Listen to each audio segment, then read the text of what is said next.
1, 2, testing. Yellow, yellow, red, yellow, green, green. Green is about here. This is green. This is, I feel like I'm talking really quiet though. Isn't this really quiet? This is more my speed, but then that's like in the yellow section, like caution. So many audio problems last time. Oh yeah, I gotta always make sure my gain is turned right down. I think that helps. Let me know in the live stream chat if you want to call in, tag me, and then I'll give you the link, because I don't want to have to fight whereby the audio levels. So I am a woke atheist. I am awakened to the inequities in the world, the struggles. I care about people. I care about people so much, I'm willing to protect them from the truth, if need be. Get out of bed, Rami. You have lots of time to sleep when you die. For in this great sleep of death, what dreams may come. Who said that? Shakespeare, right? If he actually wrote that. Did he sign and date his documents? Did he? To be a consistent atheist, and you critique the Gospels, you got to critique any ancient document that's not signed and dated.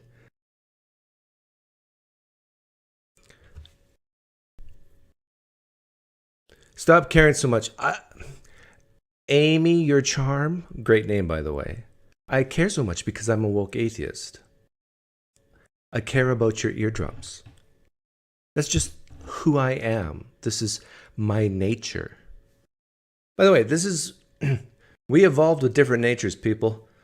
Some people are more justice, some are more people are more mercy, and this is why we have left-leaning, right-leaning in all societies. Why women are different than men.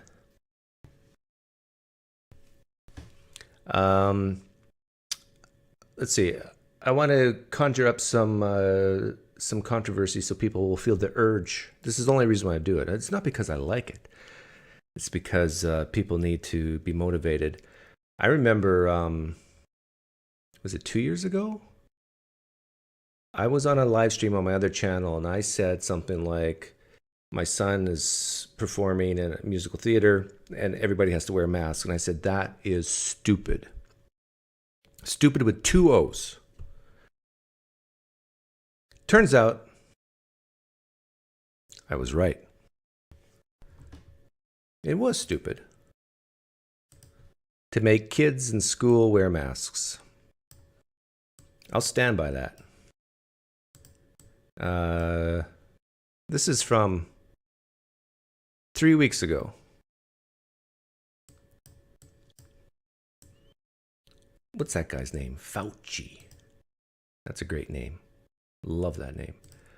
Let me clear him up a bit. Oh, no, that's me. Sorry, I got to clear these guys up. There we go. Okay, let's see what they have to say. Stevens in the Times talked about Cochrane. Put that on the screen. The most rigorous and comprehensive analysis of scientific studies conducted on the efficacy of masks for reducing the spread of respiratory illness, including COVID-19, was published last month. Its conclusions, said Tom Jefferson, the Oxford epidemiologist who is the lead author, were unambiguous. There is just no evidence that masks, make any difference, he told the journalist Mayan Demasi, full stop. Oh, what is this? This can't be right. This must be Fox News. No, it's CNN. Whoa. The most comprehensive analysis of scientific studies conducted, the efficacy of masks for reducing. I remember also saying that, hey, I'm not against people wearing masks, because imagine 2 people face to face and then person A is about to sneeze on person B. Wouldn't you want that person to wear a mask? So just goobers don't go flying into other people's faces. So in that sense, yeah, fine. Wait, hold on. What about the N95 masks as opposed to the lower quality surgical or cloth masks? Makes no difference. None of it, he said. Well, what about the studies that initially persuaded policymakers to impose mask mandates? They were convinced by non-randomized studies, flawed observational studies. How do we get beyond that finding of that particular review? Yeah, but there are other studies, Michael, that show at an individual level for individual. When you're talking about the effect. Yeah, the individual level. But what was the purpose of masks? To help stop the spread on a community level, right? To keep the hospitals not to be filled up to max capacity. On the epidemic or the pandemic as a whole, the data are less strong. But when you talk about as an individual basis of someone protecting themselves or protecting themselves from spreading it to others. Yeah, look at those eyes.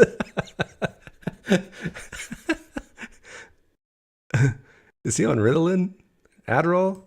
There's no doubt that there are many studies that show that there is an advantage. When you took at the broad population level, like the Cochrane study, the data are less firm with regard to the effect on the overall pandemic.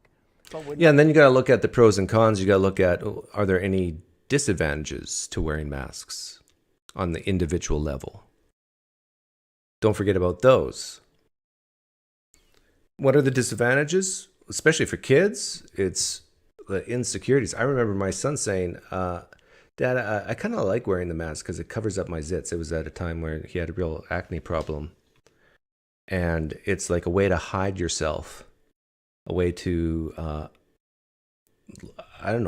lessen social communication. Like there's downsides. There's psychological downsides to wearing a mask. Plus, if you don't wear the mask correctly, it could actually do more harm than good, right? What do you do when your mask is bothering you and it doesn't feel good and you're constantly adjusting it, you're constantly touching your own face? One could make the argument that if you don't wear the mask properly, it can do more harm than good.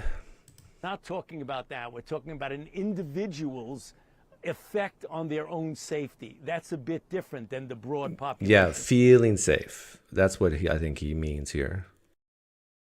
Level. Dr. Fauci, look back and reflect and tell me, how would you do it differently with regard to kids?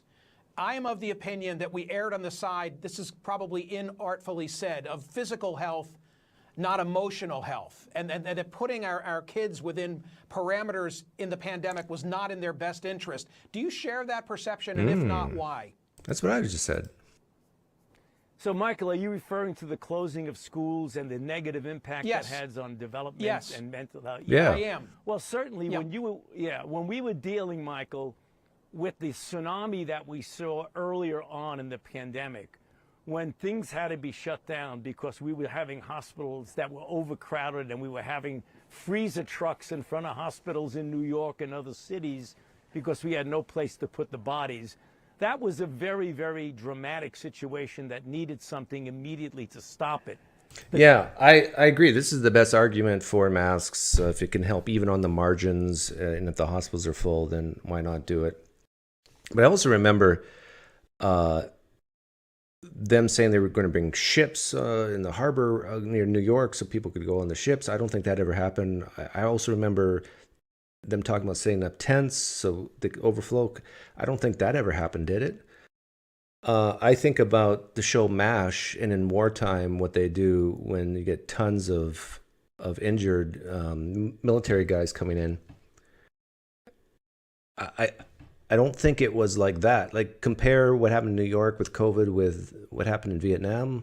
Maybe it's comparable. I don't know, but they did it. They prioritized.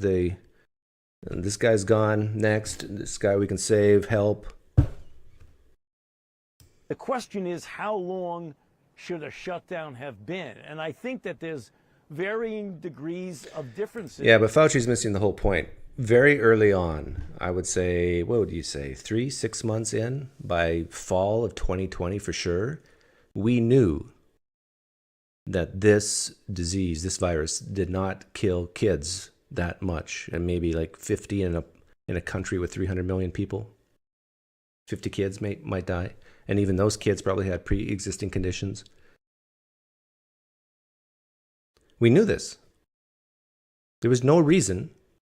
I guess I shouldn't say no reason. What would be a good reason? Well, the kids can get COVID, and they're probably going to be just fine, like any other flu, but then they might infect the teachers, or they might infect their grandparents. Well, it's the teachers and the grandparents that need to wear the masks. protect themselves, not the kids.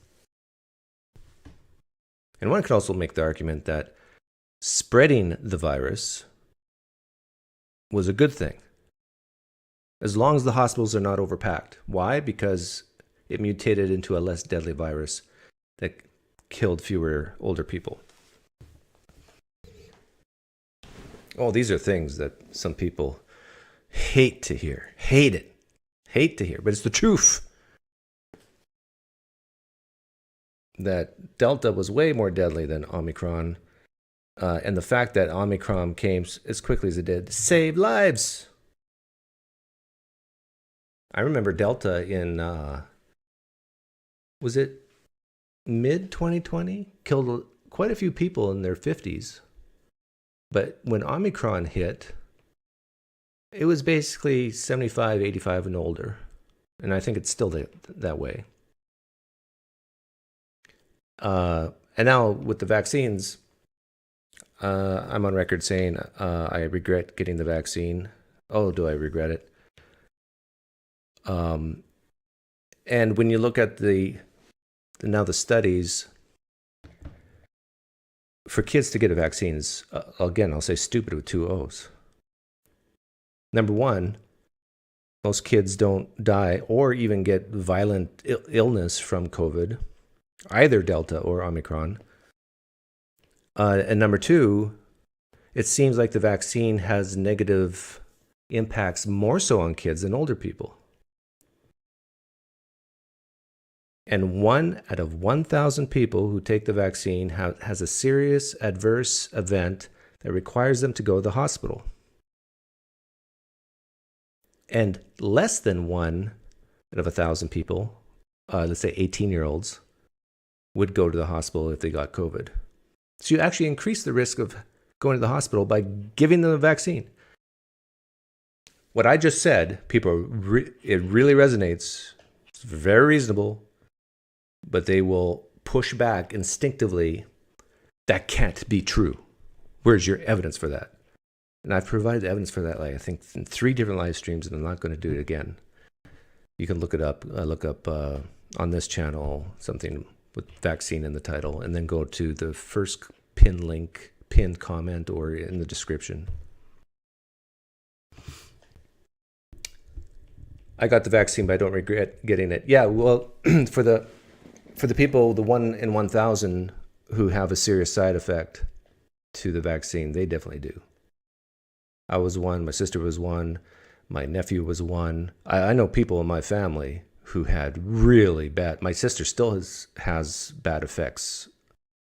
She had an adverse allergic reaction that exists to this day, I believe.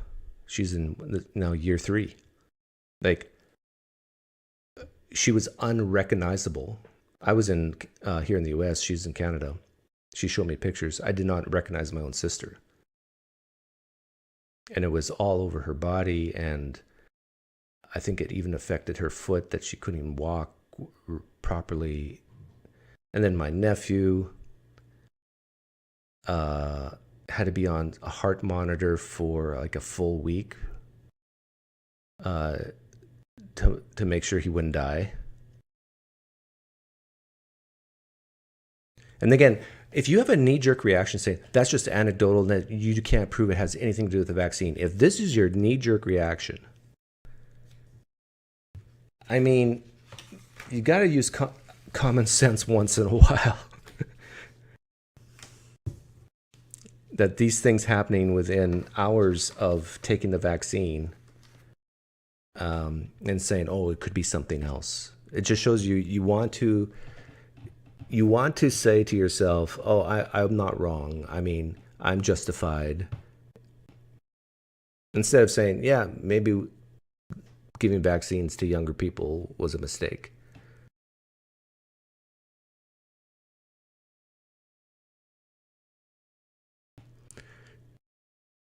Yeah, side effects 12.5 per 1,000. I'm not sure where you're getting that from, Waffles, but I've read that it's 1 in 1,000 for a serious side effect that will cause you to go to the hospital.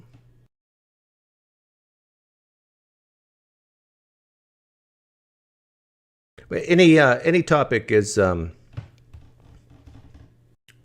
for discussion. Does it? I guess I better post the link. People are too scared to ask, maybe. So let me get my whereby up here.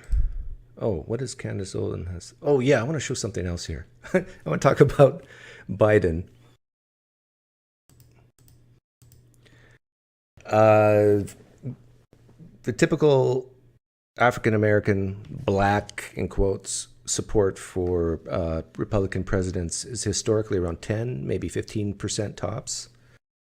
And that's changing. Trump is getting more support now than he did the first time he ran for president. And here's why. Let me see here. Trump is a brother now. I'm sorry. You go to jail in Zone 6 Atlanta, you a brother. Straight up. They up. They effed up. Yeah, who's he talking about? He's talking about, I guess, the Democrats. The Democratic-leaning justice system. And I agree. I mean, I think I had a live stream where I asked this question. Would you rather have Trump indicted, but if it meant he was guaranteed to win the presidency, would you rather do that, or would you rather not indict him and he would not win the presidency? I think I ran a poll on that, right? Does anybody remember that? Anybody here? And I think most left-leaning Democrats said that they'd rather not indict Trump if it meant he became president. So they're basically admitting that the law is not as important as him getting reelected. But there was a poll, Quinnipiac. There's several polls. Quinnipiac. This I think was a few days ago. Let me see here.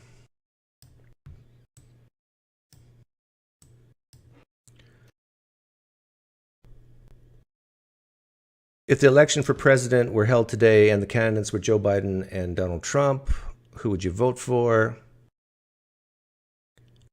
Biden or Trump? What is this? Registered voters. And then it's separated out in age, demographics. 55% of young people vote Biden, only 37% Trump. This is why, Democrats always want young people to vote. People who don't pay taxes and have the lowest amount of life experience vote for Democrats usually. And then people who want to make sure they get their Social Security checks and Medicare vote for Democrats and left-leaning mostly. People who pay taxes in the country and actually make the country work tend to vote Republican. This is pretty consistent over any election cycle.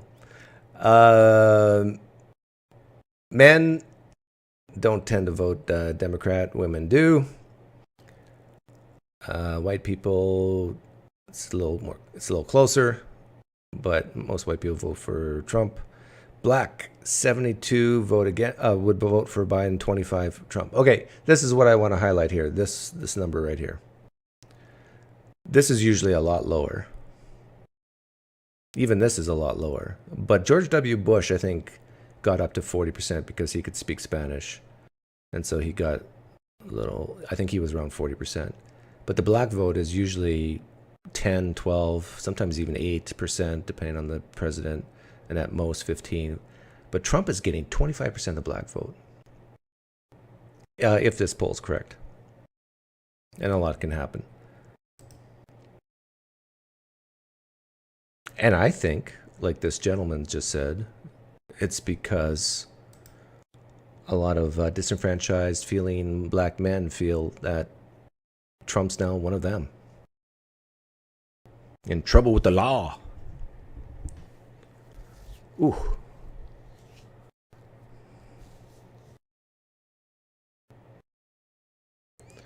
No, Candace Owens is not trying to play the game that black people support Trump.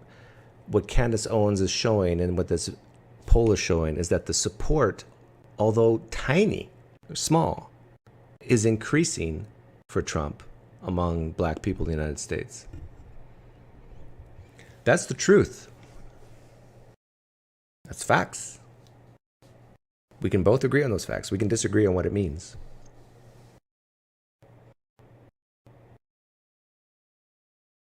Oh, well, yeah, I was going to let people in.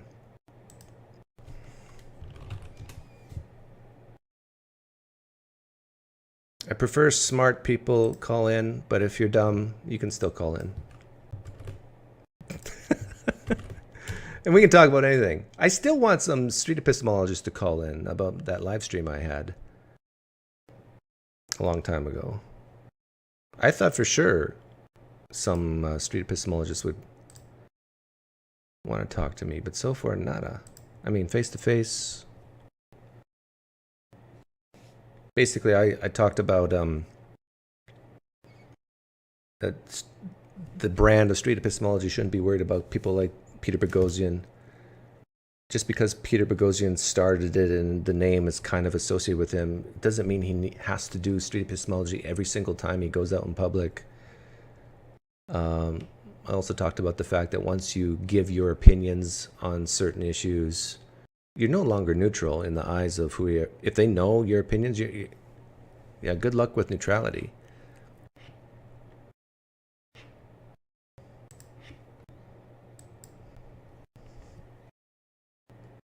And the thing is, I think you could still have good conversations with people even if you let them know from the onset that you're not neutral, that your bias is in the opposite direction of theirs. You can still have a good civil conversation.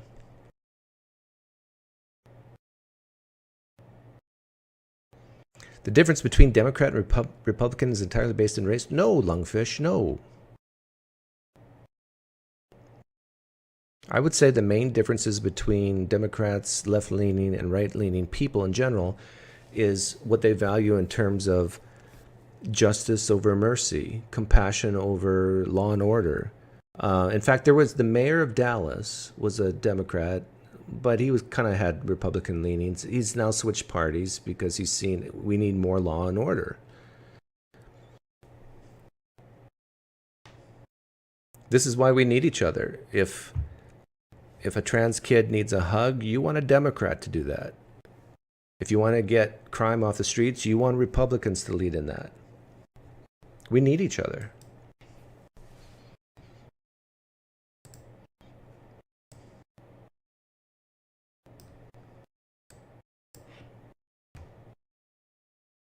You think I'm a good guy to give hugs? No. Like when I hug my own wife, I count to 10. And once in a while, I let it slip out, 9, 10, and my wife bursts out laughing. She gets me. By the way, it takes women about to the age of 40 to understand men. Oh, I'm just making claims left and right here just to agitate people, right? A woman over 40 who's had relationships with men, I think finally gets them.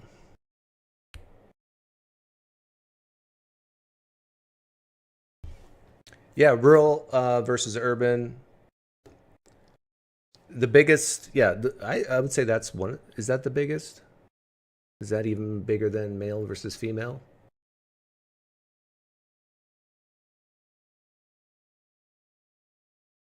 I think male versus female. I'd have to look at the exit polling again.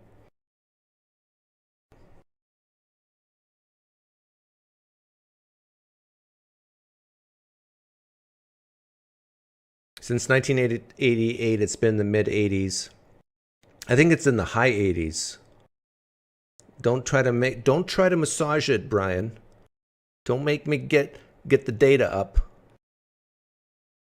But I think in 2000, it was 88% of blacks in the United States voted left, voted for Biden. I'm very confident on that number, 88%. That's crazy in my mind.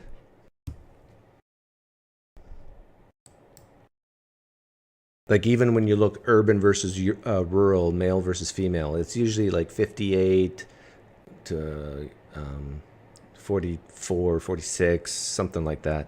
But to have like a almost a 90-10 split, that's not healthy.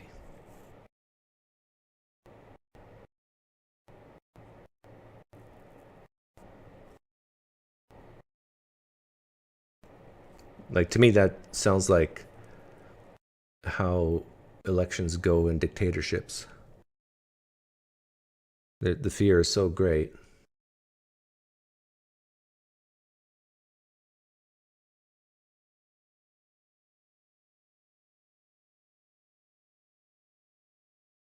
Yeah, that could be true. Nobody wants to call in? Is it just as hard to get atheists to talk to me as theists now? Am I that foreboding? I'm a nice guy. I'll even pretend I'm a woke atheist. I acknowledge your experience. I feel your pain. Don't you care about the children?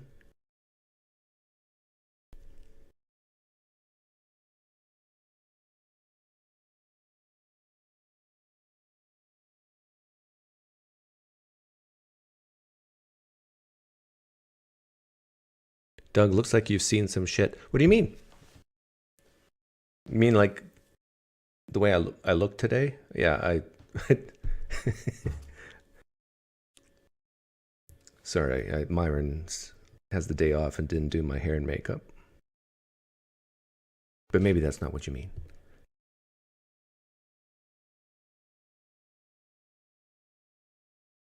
Tim West, you sound just like a theist.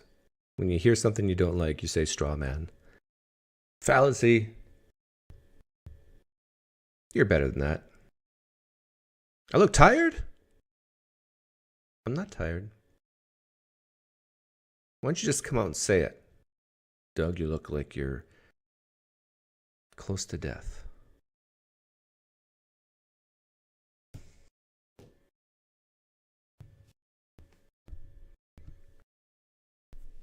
Be smarter, be better, Tim.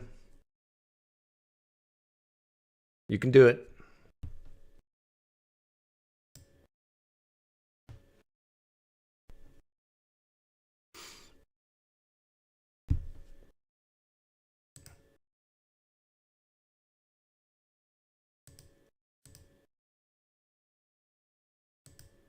Yeah, there's also a CBS poll talking about increase in support Black and Hispanics for Trump.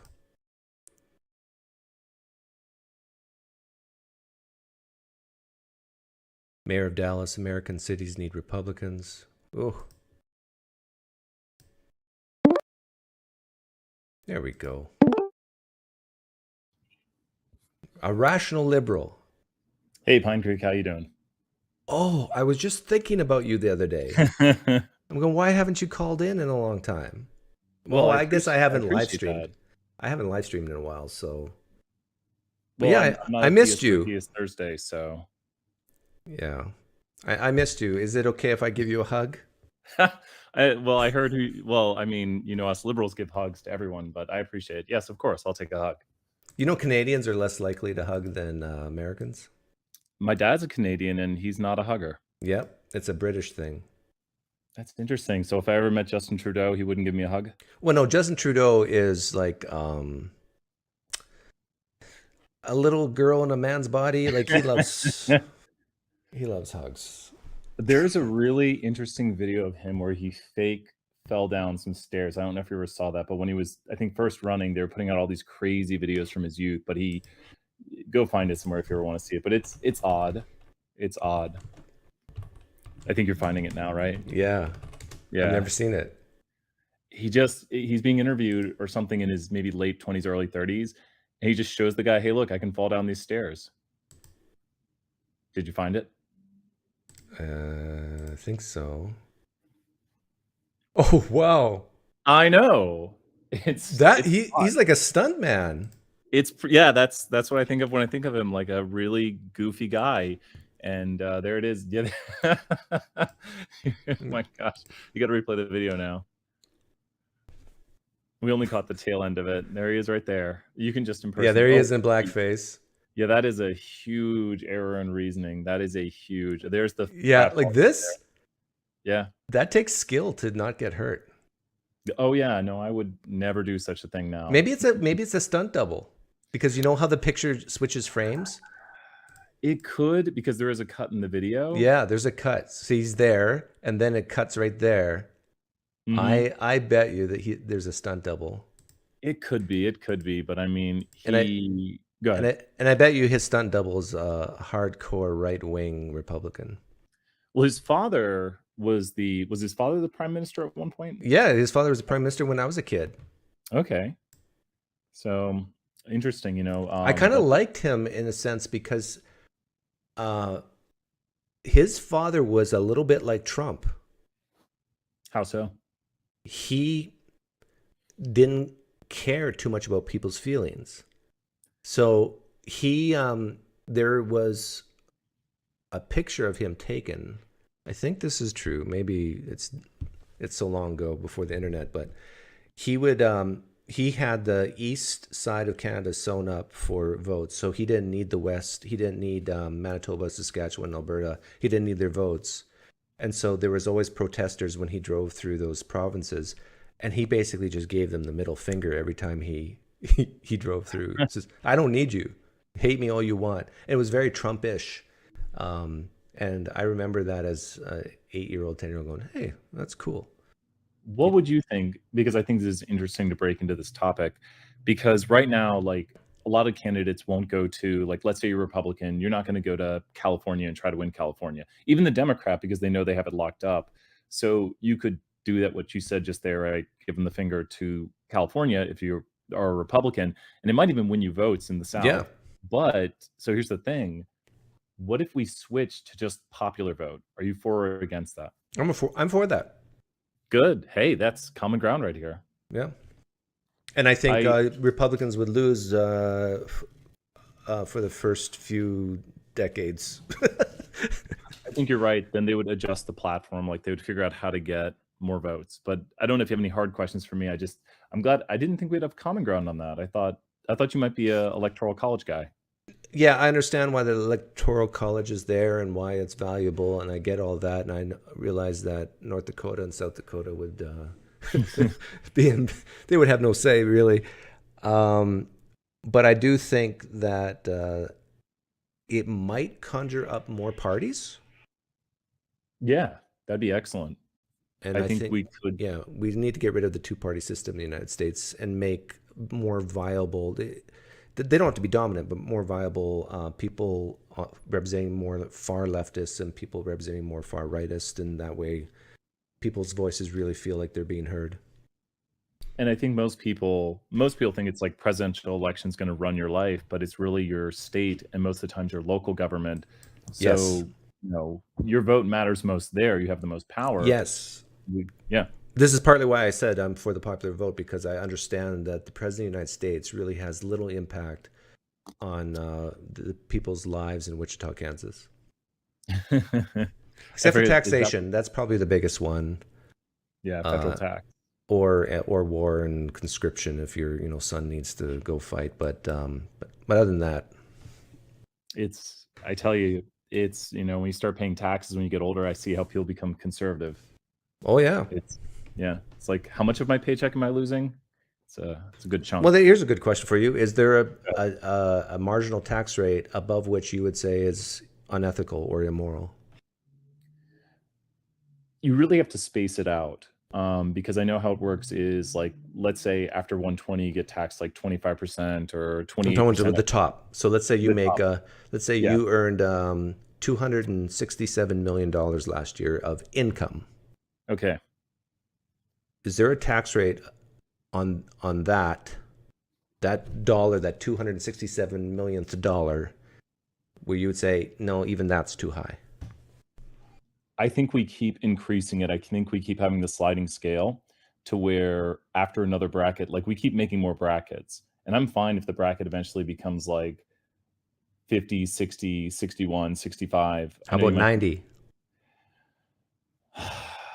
I think it needs to keep increasing, but it needs to be kind of a... Like, where's the cap? Is there a cap in your head? So it's a limit function. It's a limit that approaches like 70%. And so it keeps increasing, but it increases. Okay, so your cap's 70. Yeah, but it always increases. You get what a limit is. So it's always increasing. Like you maybe get to like 69, or we could just do that. We don't even have to have the bracket. We could just calculate it and then just have the government take it out for us. I don't know why we have to go to other people. Sorry, I'm doing different topics here, but I'd be fine if it exponentially decreased as you approached 70% and there's no limit. We just put, yeah. Does that make sense? When you say no limit, like, can you envision a situation where someone on their $267 millionth paying 100%, all of it to the government? No, so I guess there is a limit at 70%, but you never reach that limit. Okay, so it's an asymptote towards 70. Okay, Correct. yeah. So for me, it's 50. I would say, Okay.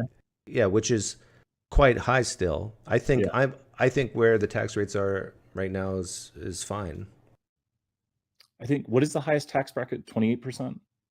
No, 39.5. 39.5. Okay, I think that's true. I don't really look over my brackets, so I just say I'm paying the highest bracket. And very few people pay that. I mean, because people who are really wealthy, they know how not to earn income, but make their money through capital gain or investment income, dividends.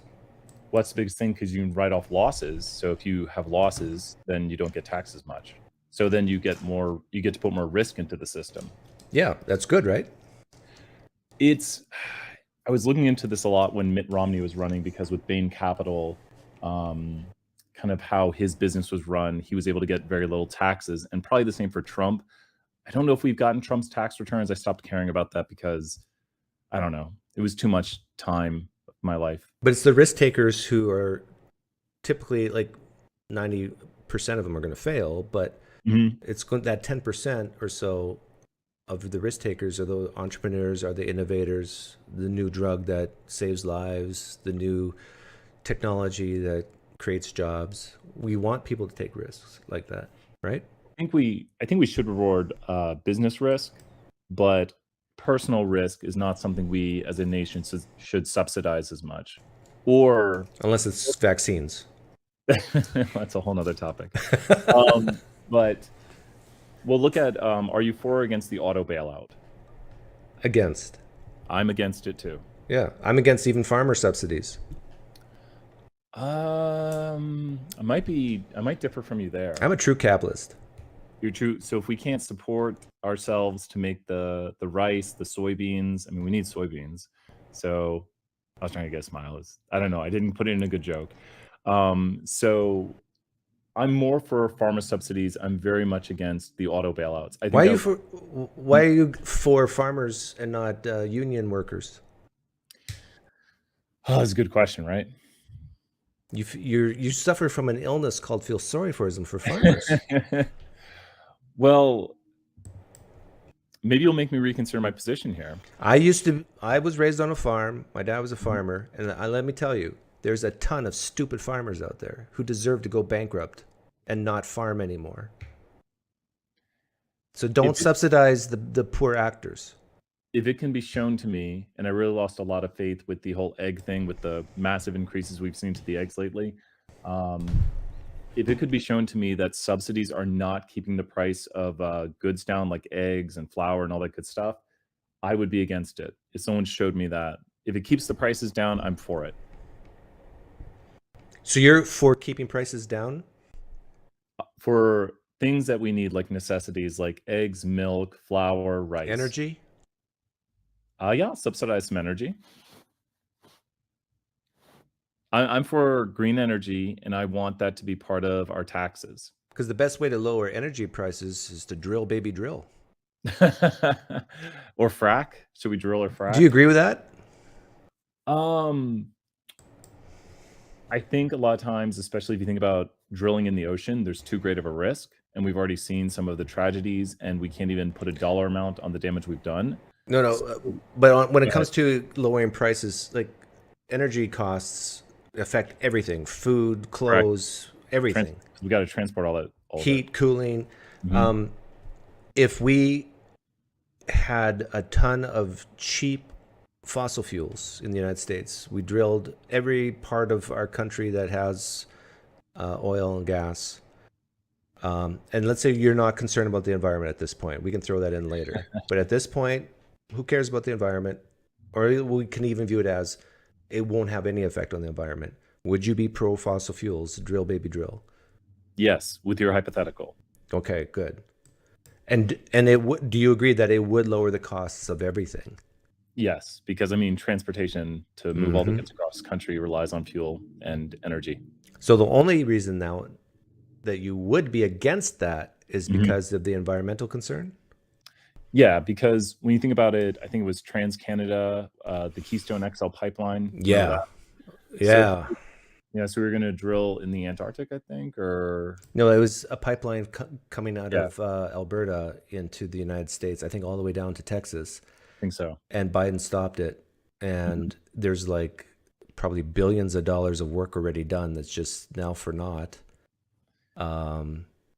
This is one of the reasons why I would vote for Trump, because I think he would restart that. Well, you can see this is probably one of the big problems we have in America is that it's like a company where every 4 to 8 years, it completely switches to a different company with different ideas. And we don't stay on track. And then the new leadership hates the old leadership. And so not that, I think if we had like 5 or 6 different parties, there wouldn't be like this party against this party. It would just be like, okay, what good ideas do the other parties have? Now let's use those good ideas in our party. Because you can't really fight one party because, I don't know, does that make sense? Yeah, like it's more so with this issue, it's a changing of political leadership. That's the real problem. Yeah, and I halfway do agree with you that it's kind of a sunk cost fallacy at this point, or not sunk cost fallacy, but we've really sunk a lot into the Keystone XL pipeline. I'm not saying I'm for it, but it's just a bad idea to put all that time and effort in and then just throw it all away. Yeah, I agree. To me, as a liberal, I think we should have just not started it. But why? Why? Just environmental. Yeah. But I mean, then the problem becomes if we've already built it and we've already gone through all the risk and we've laid the pipe down and we've done the drilling. I mean, at this point, I mean, I know we're going to keep bringing oil across the pipeline and there could be breaks in the pipeline, but I don't know. We're going to get oil somewhere probably. So until we get energy independent and on green energy, we have to make choices. We're probably never, ever going to agree on the environmental issue. But could there be a compromise between us two? Let's say you and I ran the world together. Are we going to be who's going to be president? Who's going to be vice president of the world? We are going to have a homosexual gay marriage, and so we're one flesh, and so as two gay lovers, we run the world. But I'm a right-leaning gay lover. You're a left-leaning gay lover, and so we need to compromise because we don't want to get divorced. So how I say that the environmental issue is way overblown as far as its impact and doomsday for us humans. My guess is you say the opposite. Well, first off, I want to clarify. It seems like we're also in a Christian relationship because we're one flesh. Just want to make sure that's clear. No. We both okay. Are former Christians who just want to live in sin now. Okay, got it. Good. So my position in this hypothetical relationship is that there are major issues such as disease, natural disasters that are being exacerbated by the human impact to the environment. And it's not just the warming, it's the instability, which can cause things like frost, because oftentimes a sudden cold snap. Okay, but this is not like, I assume I'm doxastically closed. You're never, ever going to change my mind. And I'm going to assume I'm never, ever going to change your mind. So we're not trying to debate the fundamentals. What we're trying to get at is, okay, given that you and I are stubborn gay lovers, I say this because I'm appealing to the left right now. They love me. Like, there's actually people who hate me are now even smiling. Now that we're stubborn gay lovers, how can we compromise? So, for example, I think, well, it's like a relationship. I think we both do this. We write down the 10 things we want. And then I have to pick one thing off your list and you have to pick one thing off my list. So like we could try by writing 3 things down right now, or even one. Okay. No, no. Can you Okay. write Let's 3? start with 1. I'm gonna. Okay. I'll try to write something down right here. Okay, so. Okay, I got one thing down. I want to know if you can agree to it. Actually, let's do 3. 3? Okay. I think we can do 3. Give me a moment here. I got to get some paper out now. Okay. Okay, I need.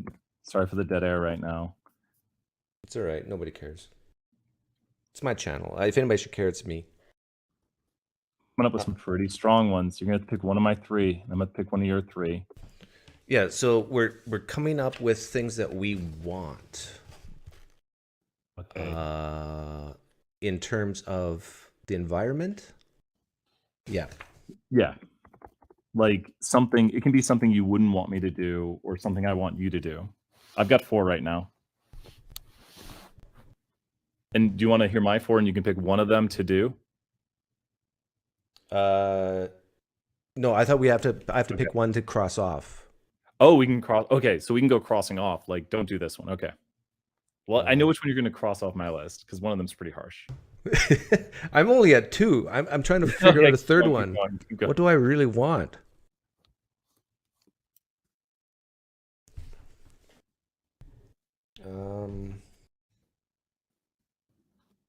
Okay, I got 2. You give 2.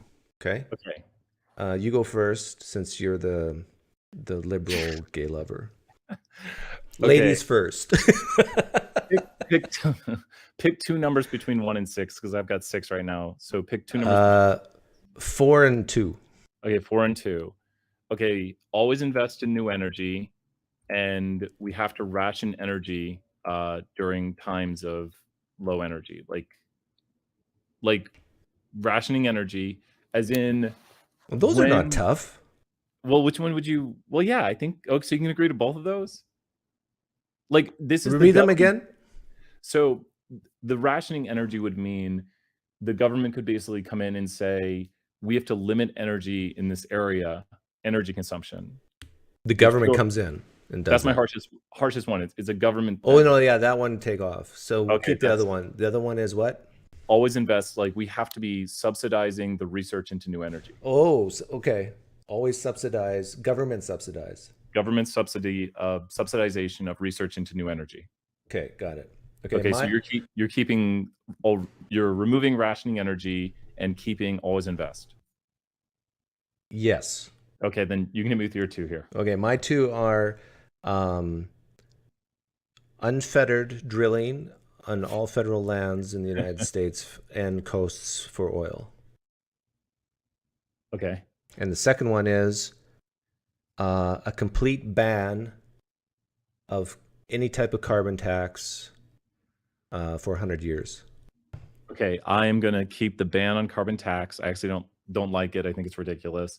And then I'm not going to let you get your drilling on all land. So, do you want me to go with my next? This is kind of fun. I'll give you my next. See, this is how politics should be done in Congress. I mean, people need to stop trying to change other people's minds and just start on real policy compromise. So the Democrats should give the Republicans a list of like 10 things. The Republicans have to pick 3, like they have to, and Republicans give the Democrats a list of 10 things. They pick 3, and those things have to get done. Maybe. Um, I'd be for it. I think the Republicans could come up with 3 good ideas out of 10. Yeah, I think so. Yeah. My brain is working on 2 different things right now, but okay. I'm okay. Give me one. Give me 2 more. Okay, throw me numbers between 1 and 5. 1 and 5. Okay, 1 and 5. There has to be, since it's a worldwide energy grid. No more like Texas with Texas on its own energy grid. There's a worldwide energy grid, so it's all globalized. Ooh, I don't like that one.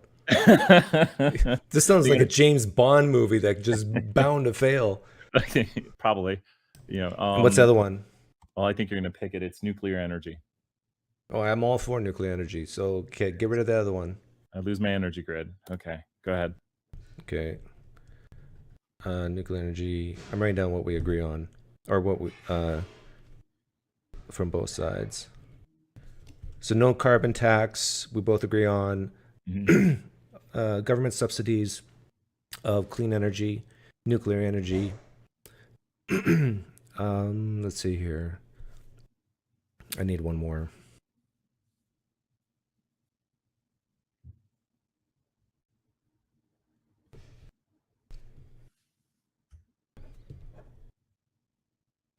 Okay. Okay. No subsidies for electric vehicles from the government. Ooh. And the second one is more coal production.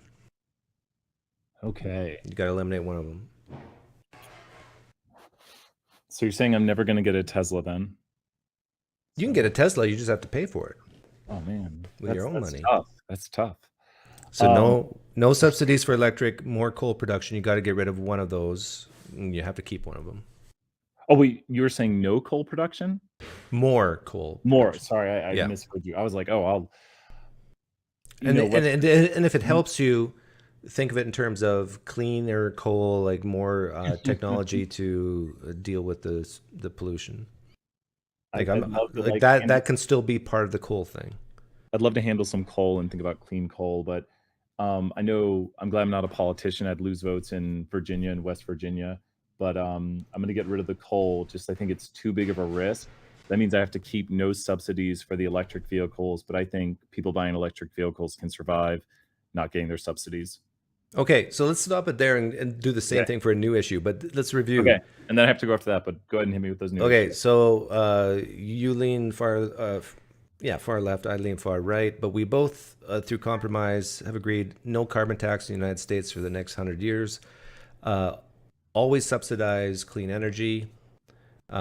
Promote nuclear energy, and no subsidies for electric cars. Mm-hmm. Okay, that's what we've compromised and agreed upon.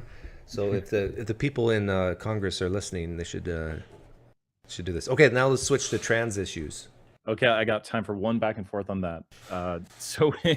Okay, so write down two things. a few things that you want with the trans issue. I think I can get you to agree to two things. I want to know if I can get you to agree to both these things.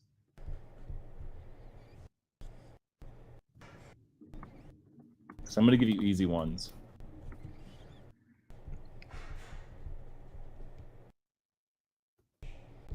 Let's see, I'm at 2. Giving you easy ones. I'm just doing 2, and then I'm going to head out after we do the back. Okay, just 2? Okay. Yeah, and then but I'm giving you easy ones. I think I can get you to agree to both. Okay, since you went first last time, I'll go first this time. Okay. So my 2 things are you can keep one, keep both, or eliminate one. Okay, you can't eliminate both though. You can't eliminate both. No biological men, 0 in women's sports. Okay, next one. The next one is 0 hormones or surgery for minors who identify as transgender.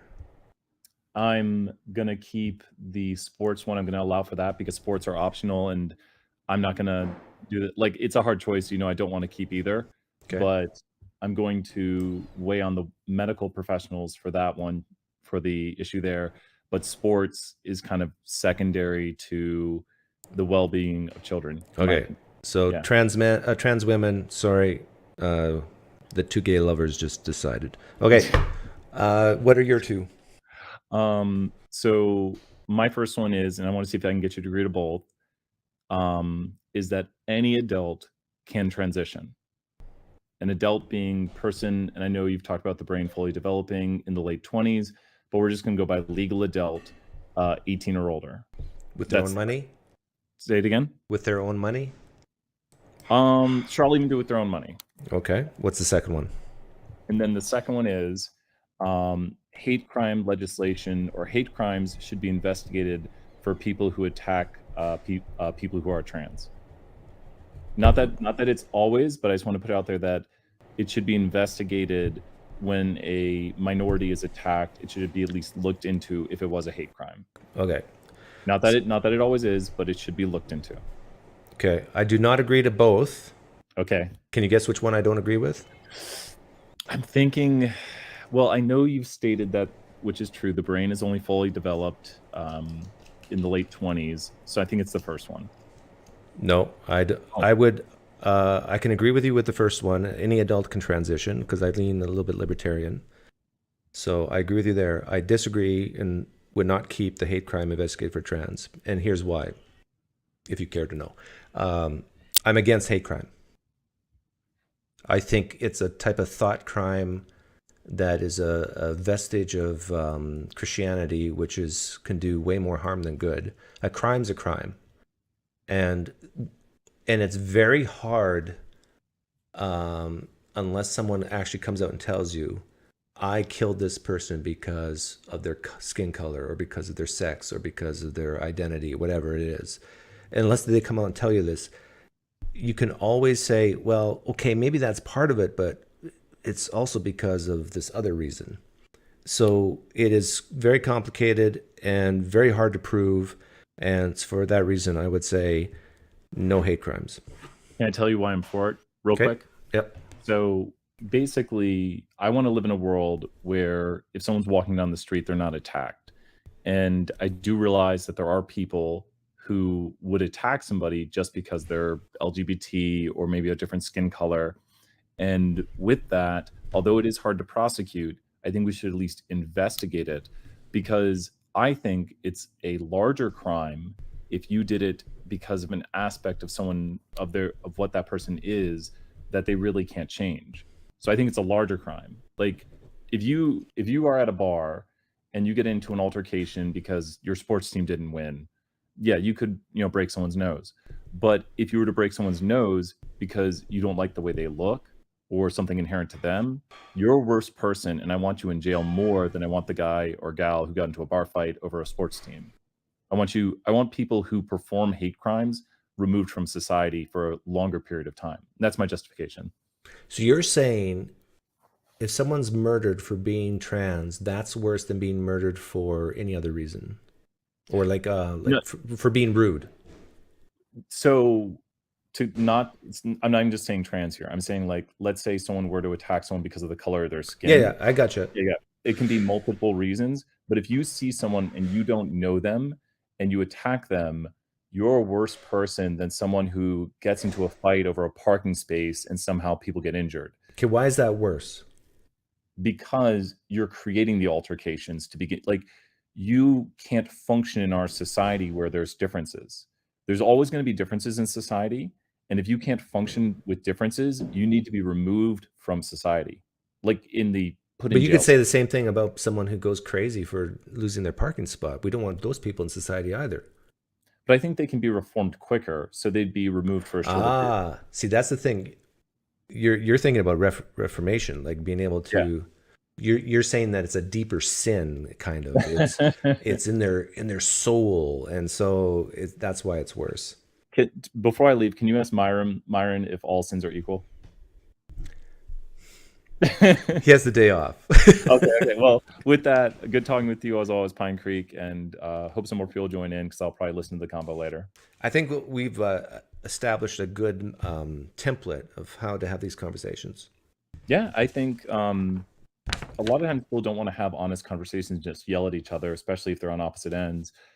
My family's on the opposite end of me, so I've had a lot of practice. Okay. You should do this with your family then. Yeah, it'd be fun. Yeah. Awesome. Well, thanks. Thanks for calling in. Will do. Yeah, I disagree with the that it's harder to reform someone, let's say, who hates black people versus someone who hates taking a parking spot. It's like, what's a better analogy? Someone who steals their money or whatever.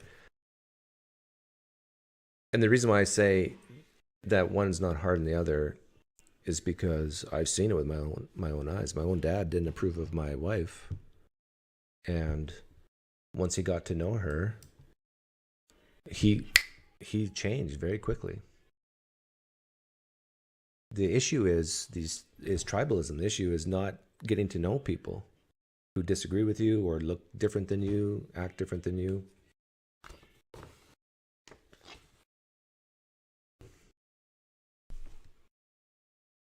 Can I get an amen? See, even Tim, who hates me, no, he doesn't hate me, is agreeing with me. Yeah, Doug, you're right. You're right. You're right. We got to get to know each other.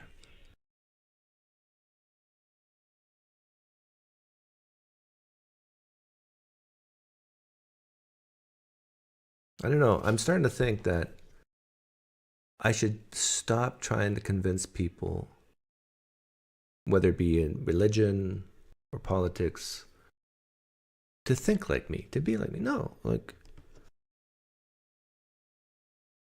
let's just immediately say, okay, we're both stubborn. We're never going to change our minds. Even though that's not true, but let's just assume it is true, and just go down the list of compromises.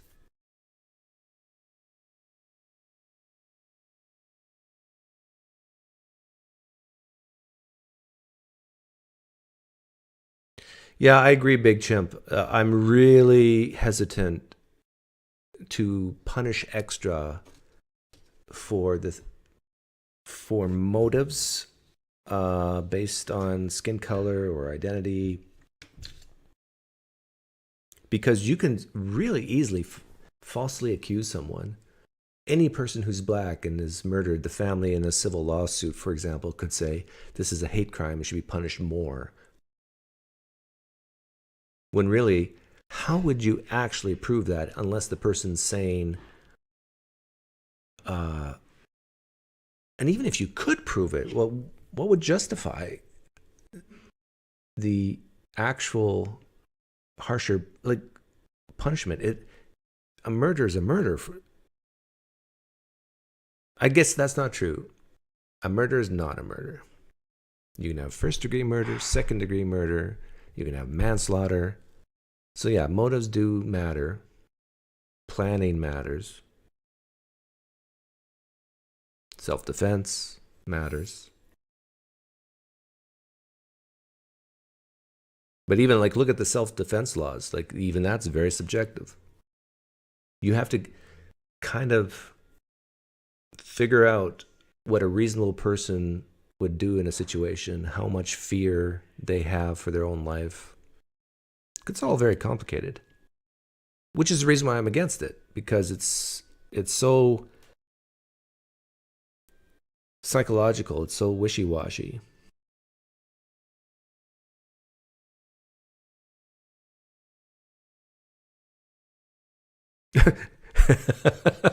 Yeah, we'll just have J. Warner Wallace figure out all the hate crimes.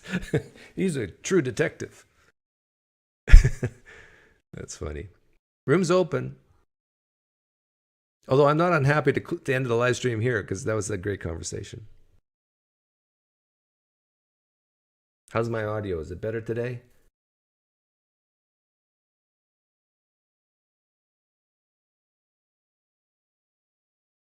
No, he changed before we got married, Thomas.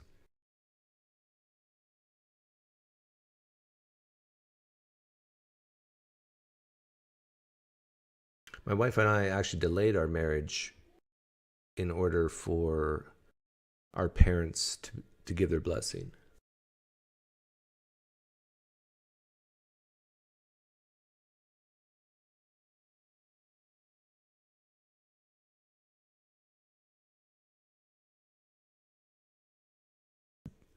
Murder is always hate. Well, the question, though, Stephanie, is when is murder murder? When do you know that it's murder? Like, you throw in wartime, it even becomes more complicated. If a soldier in Iraq hates Muslims, hates them, and then he kills one of them, but he does it as a soldier, is it murder? Most people would say no. Is it a hate crime? In fact, if you could ask him, do you hate Muslims? He goes, yes, I hate all Muslims, says this military guy. But now he is sanctioned by the state, by the government, to kill Muslims in this specific situation. Still hate crime? There's true hate in his heart. I mean, it gets really complicated. Or do you start making military guys dead inside, so they're not doing hate crimes, and they're acting as machines on behalf of the state. War is a horrible thing.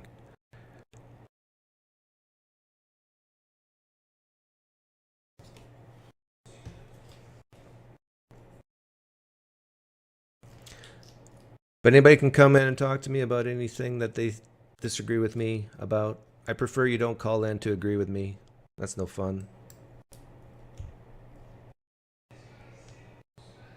Nobody wants to be dead inside. I don't know. There's advantages to being dead inside. More dead inside. People get upset. More dead inside. It's just like free speech. There's no such thing as free speech. It's freer speech. There's huge advantages to being more dead inside. Here's the very practical one. You're less likely to get hurt psychologically. You're more likely to think objectively. If you have no skin in the game, you don't care. You can actually look at evidence and say, I have no biases. I was totally unaware of this specific issue. I don't care either way, but now you present me the evidence. Okay. Yeah. Evidence is much stronger here, in my opinion. So we're done. There's no but.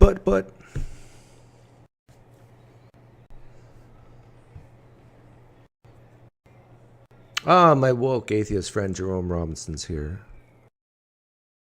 who just loves giving hugs.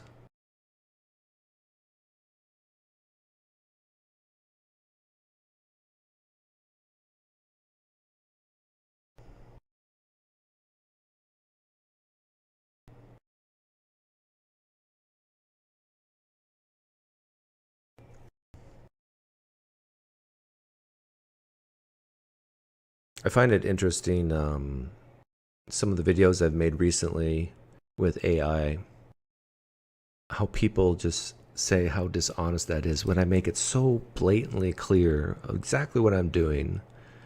Like spreading it.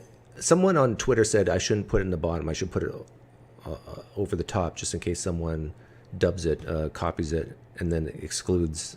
And that was great advice. And that's what I'm doing now. Right in the center, over the faces, AI generated. Now you can disagree with that technique, but to say it's dishonest, like there's zero deceit there. I'm telling you, I'm screaming at you, this is not real. I don't understand it, how some people get so upset.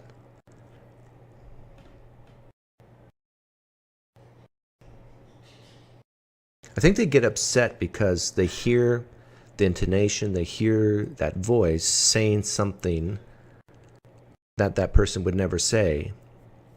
But I could say, imagine Matt Dillahunty saying this. And you can imagine it, right? I'm just helping you imagine it better. Now, would you ever say that's dishonest? To ask someone to imagine someone saying something they don't believe? Like, it's the same thing as me asking a Christian, imagine you're an atheist. How would you answer this question? Imagine you were me. How would you answer this question? I do this all the time with theists.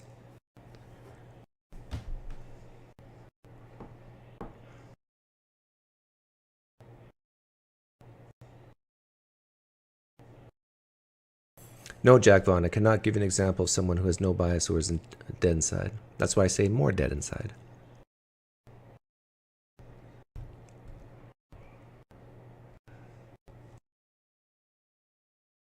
Or actually, I can give an example of someone who's completely dead inside. Michael Jackson. You know why? Because he's dead. He's completely dead inside right now. I don't know why, out of all the dead people in history, I chose him.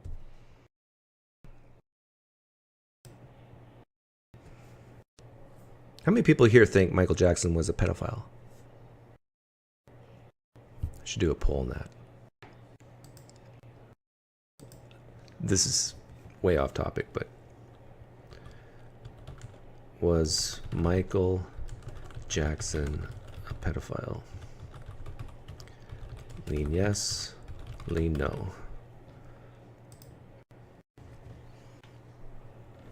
I'll give you my answer after you guys answer.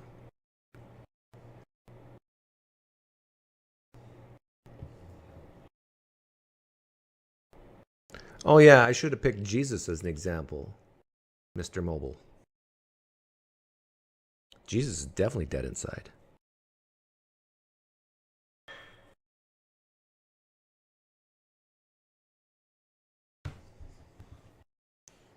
I should also ask how many people saw that documentary on him.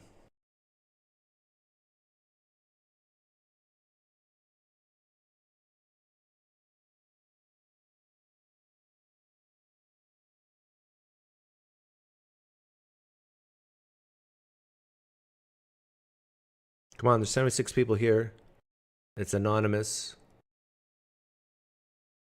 I know there's no I don't know, I don't care option. But if you were forced at gunpoint to give your opinion, nobody knows the truth on this for sure. I'm not asking for certainty. Lean yes, lean no. Do you think Michael Jackson was a pedophile? Did he molest kids?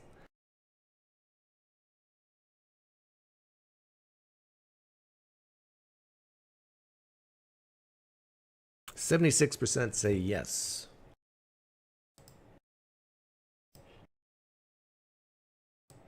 If I were a betting man, and I am, I would say yes as well.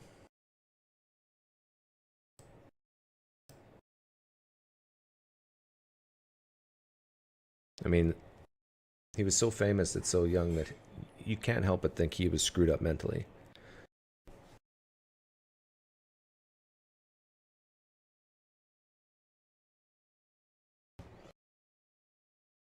The yeses have it. Now, does that affect you hearing him sing? If 80% or 70% of you say you lean yes that he's a pedophile, you hear Just Beat It. Why did I pick that song? If you hear Just Beat It on the radio, do you switch the station?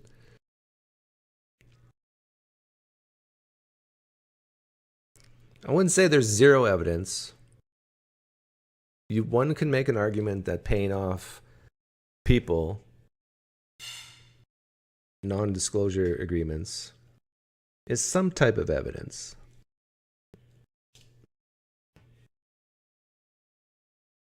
And if you've seen the documentary, there's other types of evidences as well.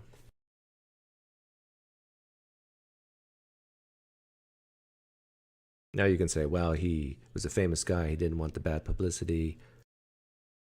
And that's why he paid people off.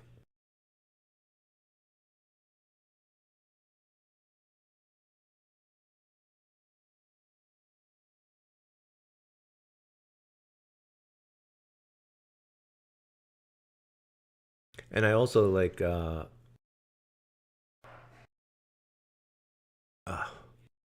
mothers and fathers who dropped their kids off at his ranch and then left. I mean, what's wrong with you, parents? Let's assume Michael Jackson was not a pedophile. That's still stupid behavior by parents.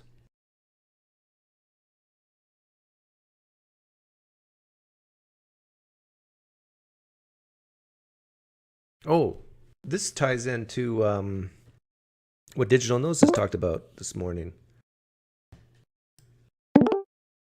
About Oh wow! yeah, you're on. I haven't seen How you you in doing? I haven't seen you in a long time. I've been busy. What have you I've been been busy busy. with? Just got married. You got married? Sealed the deal. I Not to the- tricked a woman. Not to the same girl I met once, is it? Because she seems smart. I know, right? Yeah. Looks can be deceiving. Don't judge a book by its cover. You know, that's Oh, she's saying she's not smart. what can I say? She married me. I mean, if we're looking just at pure evidence, right? That's a pretty damning piece of evidence. You got a pen in your hand. You're taking notes on questions to ask me, aren't you? I was actually doodling while I was listening to you. Okay, let me see your doodles then. I need evidence. Oh wow, is that supposed to be a bear? No, it's a monkey. There's a playful comic thing that I've developed. It's called Chet Dogman. He's the ace ape detective, and so I put him in scenarios that like you'd see Humphrey Bogart in, but then he behaves like a monkey. For those who don't know, Jack here is an unemployed comedian.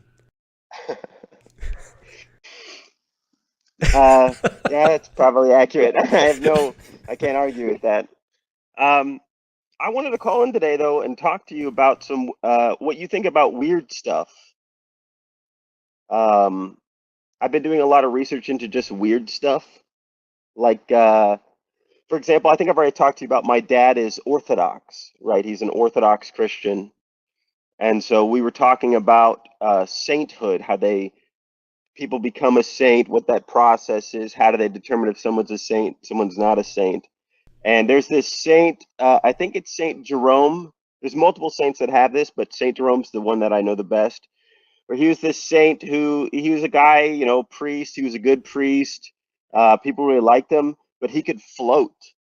Oh yeah, I've heard about that because people always You tell know me about about this that guy? because of the flying man hypothetical. Yeah, I yeah. use. He, Yeah. he goes into flying man pretty well, but it's really weird because he could float and he didn't like it.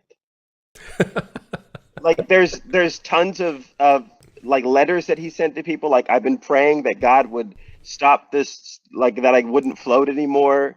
And they stopped allowing him to lead liturgy because he would float during the service. So like during services they would put him in a room somewhere else so that he would float in there and not float where they are. Like, hey, we don't want people to see you floating. And they almost denied him sainthood because he floated. And they were like, yeah, but that floating stuff was really weird. Why was that happening? So I don't know. Like, What's your question I about wanted this? I want to know what you think. Like, do you think that there are guys who can float? It's really weird. There's tons of people who came. Go Let me ahead. think about this. Yeah. I got my answer.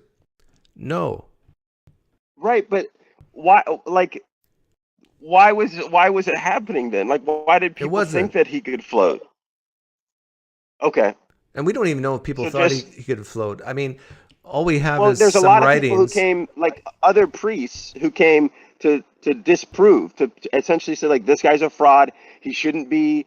I mean, we know he's a good priest, and his priest stuff is good, but this floating stuff, this is awful. He shouldn't be doing this.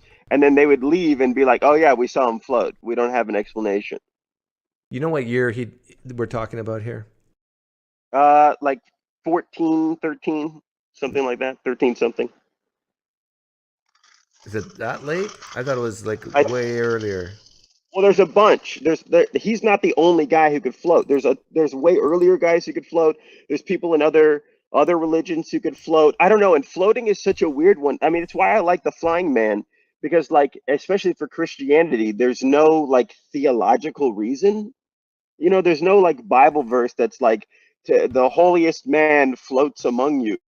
That's not it's not a thing. People write stories that are not true.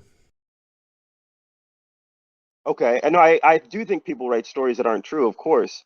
But why do so many people buy into weird stuff like that? Hope, meaning, and purpose. Explanation. But what hope, meaning, and purpose do you get from floating? Oh, that's what I'm saying. It's not like it's not like it wasn't. Go ahead. It's so weird to me. It's what the floating represents. It represents a higher power that can bring you to heaven or send you to hell. But why would you? I mean, like, even when I heard that story, like my dad said, like, well, I don't know if that was God. Like that was his response. Is like that'd be weird if God was doing that. Is floating so much more weird than a man rising from the dead? Well, no. I mean, it is weird, but a man rising from the dead, there's all of these connotations that come with it that are important to the religion, right? Like that's a teaching of the religion that you will have eternal life. Seeing a person rise from the dead is evidence of that. seeing a person float has nothing to do with the religion. It's just like Well, somebody there's floated. you could link the transfiguration into floating. Well, Like see, and that's what my dad did. Oh, he so did? this is what I was Yeah. talking to him about, because that to me was, it doesn't make any sense to me, because like the transfiguration and the ascension and those kinds of things, it's because in the ancient mind, right, the earth was flat. So like it wasn't that you were floating, it's that you were traveling up, right? Because you would get to heaven. If you could go up high enough, you'd be in the throne room of God. So it's not about not touching the ground, it's about where you were going. It's a delivery method, right? Like the same thing with is it It's the Elisha that goes, he also, he doesn't float, he takes a chariot up, was it right? Elisha or Elijah? I don't know, they have the same name as far as I'm And concerned. then I can't hear a difference. and then I think Enoch went straight to heaven. I don't know. He probably Yeah. floated, went upwards. But this Yeah. is all a demonstration of supremacy over the natural laws, which Jesus did. He floated on water instead Okay. of yeah. So this is why they made up these stories. Why people believe them is because they need to. Do you think that weird stuff does happen though at all? Like that? No. Okay. Yeah. But I don't weird know. stuff I'm weird struggling stuff with in general like that. happens, but not like that. I think the double slit experiment's weird. That Yeah. light Yeah. behaves as a particle in a wave. That's weird. So when weird stuff like that happens, I don't know. I guess for me, I'm not like, oh, is there God? Like, because even the floating thing doesn't move my needle as far as does God exist or not. But it does move my needle as far as like, I don't think that I know everything that can or can't happen. Like the world's probably a lot weirder than I think. That's why I ask people to pray in the name of Jesus to light up my water-soaked napkin. I want to see something amazing. Right. Yeah. Right. And until But that what if day, water they have soak- nothing. What if water-soaked napkins can just like catch on fire? We just don't know how. You know what I mean? Like, what if it's Yeah, not God? that'll- What if that- there's like weird physical stuff that happens? That's a possibility, but I would still say it would impact me if it happened only when you call upon Right. the name of Jesus. Yeah. Yeah. I don't know. I'm not the necessarily Christian stuff. I'm not into anymore. Yeah, me neither. You know what I mean? Like I hear what you're saying, but I don't know. I have a guy at work who's a like a theist, but he's not Christian. It's really hard to get him to talk about it. But you know, his whole thing is just the argument from what's it called, where it's, you know, how did something come from nothing? Oh yeah, and Like, you, that's you his should whole say thing. you should say if you're hearing him, well, maybe something always existed. Yeah. No, my Something argument material. is I could say, why is the something a thinking being? Like if you think something came from nothing, or if you think something came from something, like I think something came from something. I just don't think that it's a thinking agent that is a mind that's cosmic. I think it's just whatever the power source that was necessary for things to be here was here. But I want to Enough said. I want to ask your opinion on something. Should I continue to talk to theists on my other channel? On I don't know, what channel is this? Is This this your is- political one? Yeah, this is the political one. Oh, my bad. I thought I just saw the notification, which, you know, I'm subscribed to both your channels. So Yeah, I understand. Like to you, you love me either way. I get that. yeah. But on my religious channel, of course, I'm getting bored of the same people saying the same things over and over again. And You should stop. I think you should stop trying to talk to fundamentalists. I get people Like, of all just- stripes. I mean, I think that there's a lot of interesting versions of theism that aren't Christian, and that's what you should try to find, is those people. I hate the pantheists, but they're not Christian. Okay. Uh, Why? Because they're too philosophically garbly, gooky, new agey. Right. I don't like the progressives because for the same reason. They're a little more stable than the pantheists, in my opinion. Well, maybe not. I don't know. The fundamentalists are the most fun. Right. No, I agree with that. You can sink your teeth in. They have direct beliefs, concrete beliefs that you can falsify. Orthodox are just Christians who believe crazy stuff but don't want to admit it. Yep. Same with hardcore Catholics. Yep. What else? Mormons are fun.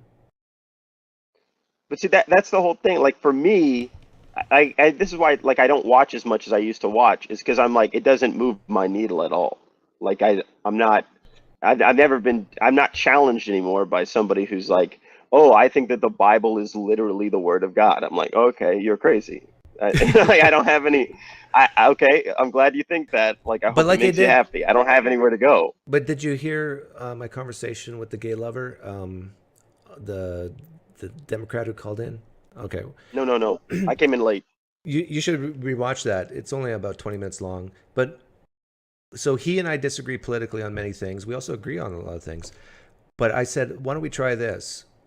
Why don't we not try to change each other's mind, but rather just compromise on things we want?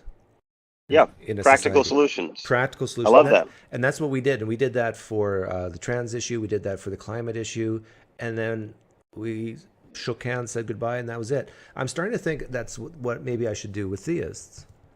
Like, I'm not here to make you an atheist. I'm not here.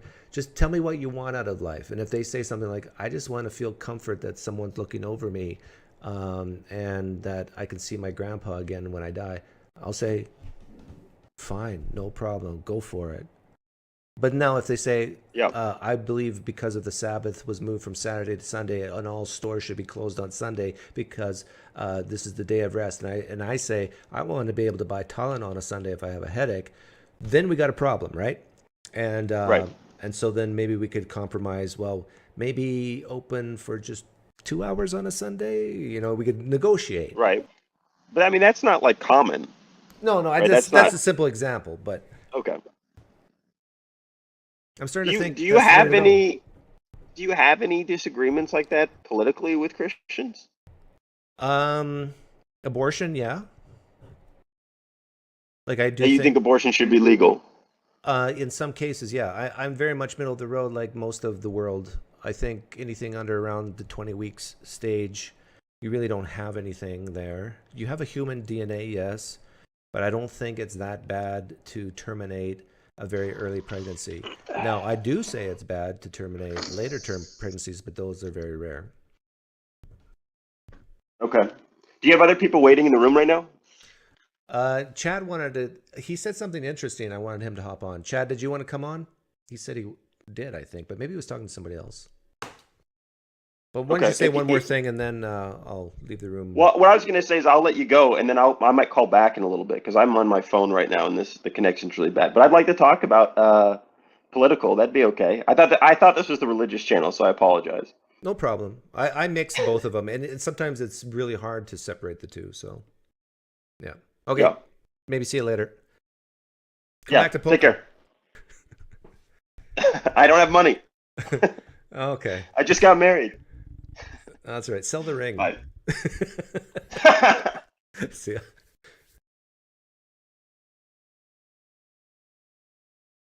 Sell the ring to play poker.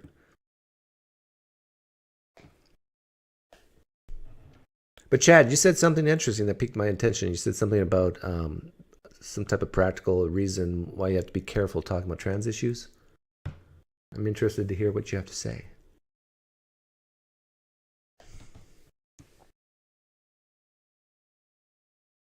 My guess is you're going to say it's because of the risks involved. It's sort of like COVID, right? It's like, got to wear a mask because if you don't want people getting sick, you got to be careful what you say with trans issues because they might want to commit suicide.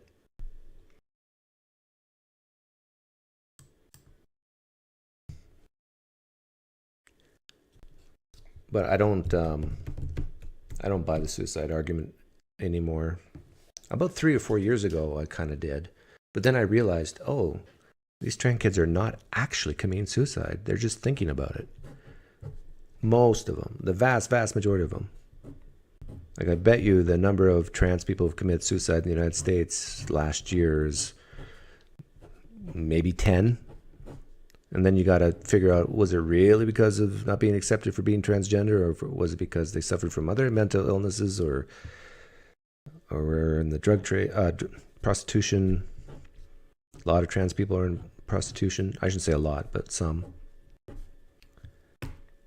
So yeah, it's if you're really concerned about suicide, you should be concerned about middle-aged white men. They make up 70% of these suicides in the United States because they know how to do it.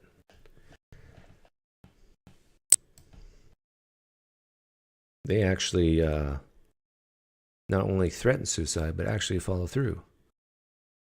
Trans kids, not so much. Middle-aged white men, when they commit suicide, it's not to get it, or even threaten to do it, is not to get attention. It's not to get people to feel sorry for them. It's because they're in dire straits and they can't pay their mortgage, or they can't take the stress of raising a family, or maybe they committed a crime, I don't know,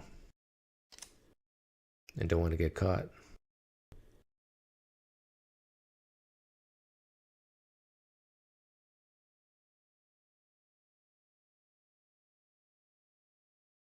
Room's open. I do probably want to stop I should stop in about 15 minutes.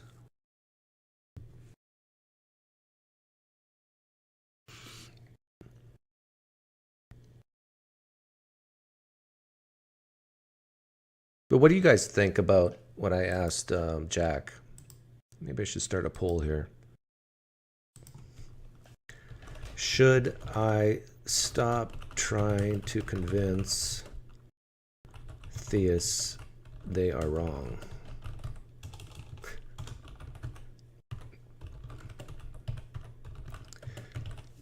Let me expand upon it. Should I stop trying to cast doubt in theism, but instead talk about, okay, here's your beliefs, here's mine, we differ, let's assume we're not going to change our minds, and then talk about real practical compromises in life, how it affects us.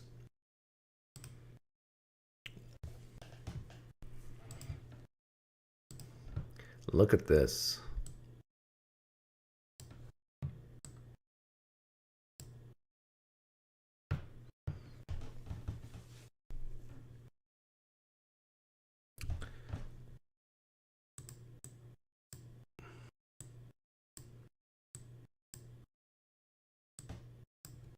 %76% so far say, no, I should not stop trying to raise doubt in theists, try to convince them they're wrong.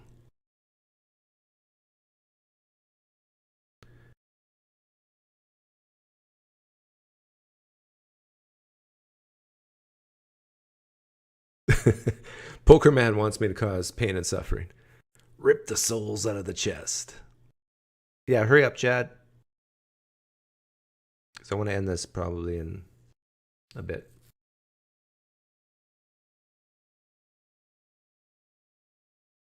Like, I can understand why people would want a guy like me out there on YouTube trying to convince really hardcore fundamentalists that wants to kill gays, throw them over buildings, the rooftop, over a rooftop, from a rooftop,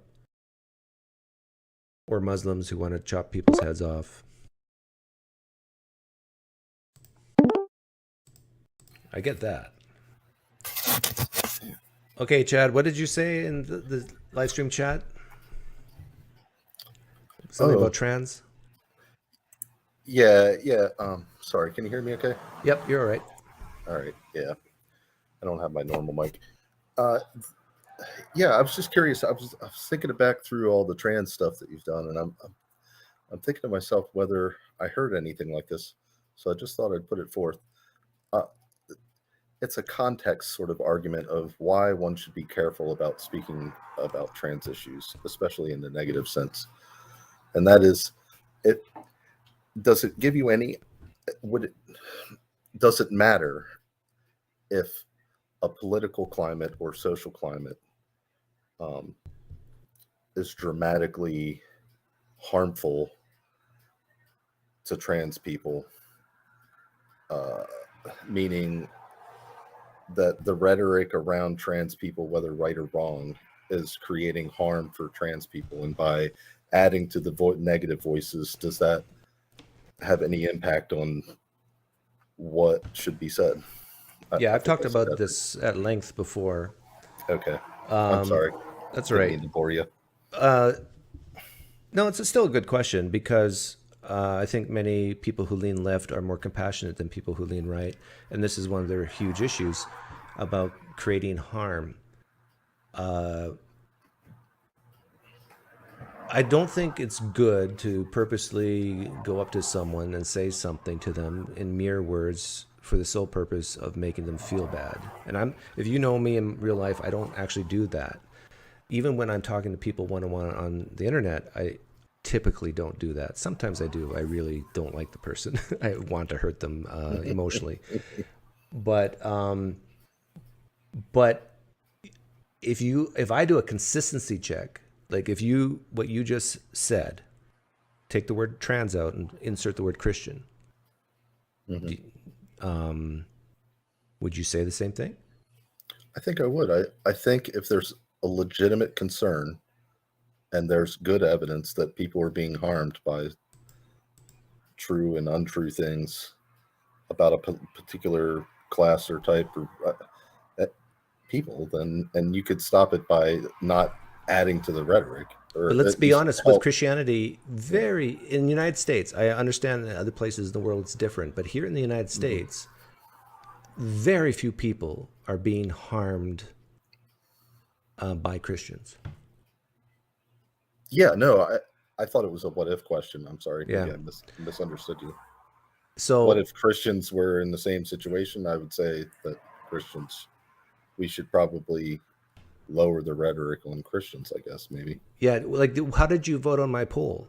Did you say I should or should not stop trying to convince theists? No, you should continue, of course, of trying to stop. See, but then I'm viewing what you're kind of saying as hypocritical, because you're saying I should continue. Like, do you agree that I hurt Christians? I guess. Yeah, I mean, yeah, you at least hurt their feelings, right? Like, if you say that. Okay. So, do you think it's okay for me to hurt a Christian's feelings? Like, when I state things that I truly believe, like Jesus never rose from the dead, he was never God, there probably wasn't 12 disciples, Yahweh's a schmuck for killing the Canaanites. I say all these things, which I truly believe, and I hurt at least parents' feelings because they know some of their kids might be watching me. Is that okay? Careful, this is a trap question. Yeah, I mean, it's a double-edged. I mean, it's not a yes or no question. It's a yes, like no and yes. No, with the caveat that I think that it's the harm that you're causing is more of like a surgeon's harm. So they're trying to ultimately fix a larger problem by making an incision. So yes, it is harmful. Okay. Do I think it's more harmful than just letting it go? No, I don't at this point. Okay, so now let me answer with the trans issue. Yes, it is harmful, but it's a surgeon harm that I'm doing, because I think the greater good is for kids not to have puberty blockers, not to have surgery. I think it's better for biological men not to be in women's spaces. I think it's better for biological men not to be in sports. So even though I might be hurting the feelings of some trans people, I'm like a surgeon and I'm cutting them, but in the longer run, it'll be best for society. Okay. I'm guessing if you think that the harm that's being caused by whatever specific trans issue that's going on with the individual, that the ultimate harm outweighs whatever minimum help we're giving them by allowing them to be trans. I worded that very poorly, but I mean, I'm agreeing with what you're saying, but what you're saying is that you think that the ultimate harm is greater than any good that might be coming from Yeah, and I think the allowing ultimate kids harm, to have. I think the Yeah. ultimate harm for trans people is actually, it would have to be suicide, right? That's the, you can't get worse than that. In the worst case scenario, yeah. Yeah. Worst case, yeah. But I think in the United States, the number of trans people committing suicide is extremely, extremely low. There's very few trans people, so yes, ultimately it'd be low. If you mean by population of trans people, I would even say I think it's higher than others. I would say in the United States, and I'm not sure if this is true in other countries, but even the rate is low.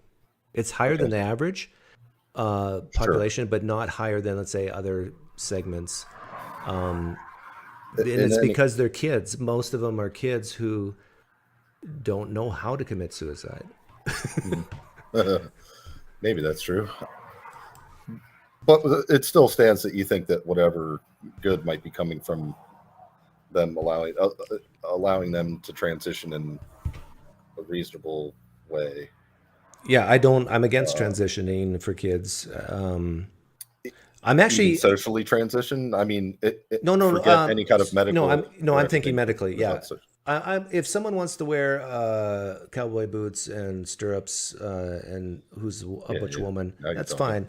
But if it's more the hormones, and like a lot of these kids are I think a lot of these kids, if you leave them alone and you don't even introduce the idea, like imagine we could wipe people's minds of the term transgender, and they might still have this body dysphoria, but they wouldn't actually come out and say things like, I think I was born in the wrong body. Maybe not. Maybe they would still. I don't know. But the real issue is of feeling sadness. Like there's tons of depressed people in the United States. Trans people are not a special category of them. They're just Can I interrupt you depressed. a second before you get too far away? Do you think that? I'm sorry, I had to stop you because I was losing focus on the next things you were saying. But do you think that kids are being primed? Yes. With the words and the understanding of those words. Yeah, I think anybody who denies that is a reasonable probability, or I'll gaslight them. I'll say they're insane. I mean, it could be very well. I would need to see the data that's true in all cases, but yeah, I would think it would probably be the majority of cases just by. I was trying to find, I wanted to make another video on Matt Dillahunty, and I remember someone in the live stream chat, if you can help me with this, but there's a video of Matt Dillahunty out there somewhere where he talks about when he was a Christian, how he felt tremendous peer pressure in his teenage years to be a pastor, to do certain ministries, and that he got a ton of positive affirmation when he would move towards those goals, negative pushback when he didn't. And I agree with everything he said. I've experienced it in my own life. I think it's very reasonable to say that happens within Christian circles, and to think that does not happen with the queer community, like you have to be nuts to say that doesn't happen. The only thing that I'm thinking about, right, just where I'm having some hesitancy to completely agree with you, is because I know of at least a few cases, anecdotal evidence, obviously, that they were very conservative people. They wouldn't be talking about those sorts of things unless it was in a negative sense, like you're going to act like a freaking girl whether you like it or not, kind of thing. Yeah, or but you're going to act like a guy whether you think it or not. But ironically, it's still the same idea. Attention's attention, whether it's negative or positive. So some kids will act out certain things in order to get negative attention, some positive attention. Like for a trans person to say, I think I'm trans or whatever, I'm a boy, I'm a girl, what, and then they get, oh, you're so brave, and they get this, and they feel good. But you can also say the flip side, like especially if coming from a conservative family and saying, a boy saying, I'm actually a girl, they're going to get tremendous attention. It's negative, but that's actually what they want. It's a way to still get attention. And kids are confused. They're attention seekers. They're trying to get their identity. And my intuitions say, and I think there's what they call desist studies out there, that as high as 80% of them, if you don't even mention trans, you just leave them alone and just talk to them, counsel them on depression, this whole body dysphoria thing goes away on its own. But if you say, I think we should start talking about puberty blockers or having your breast removed, I mean, now you're going to the point of no return. And this is the harm that I think you might be causing in society.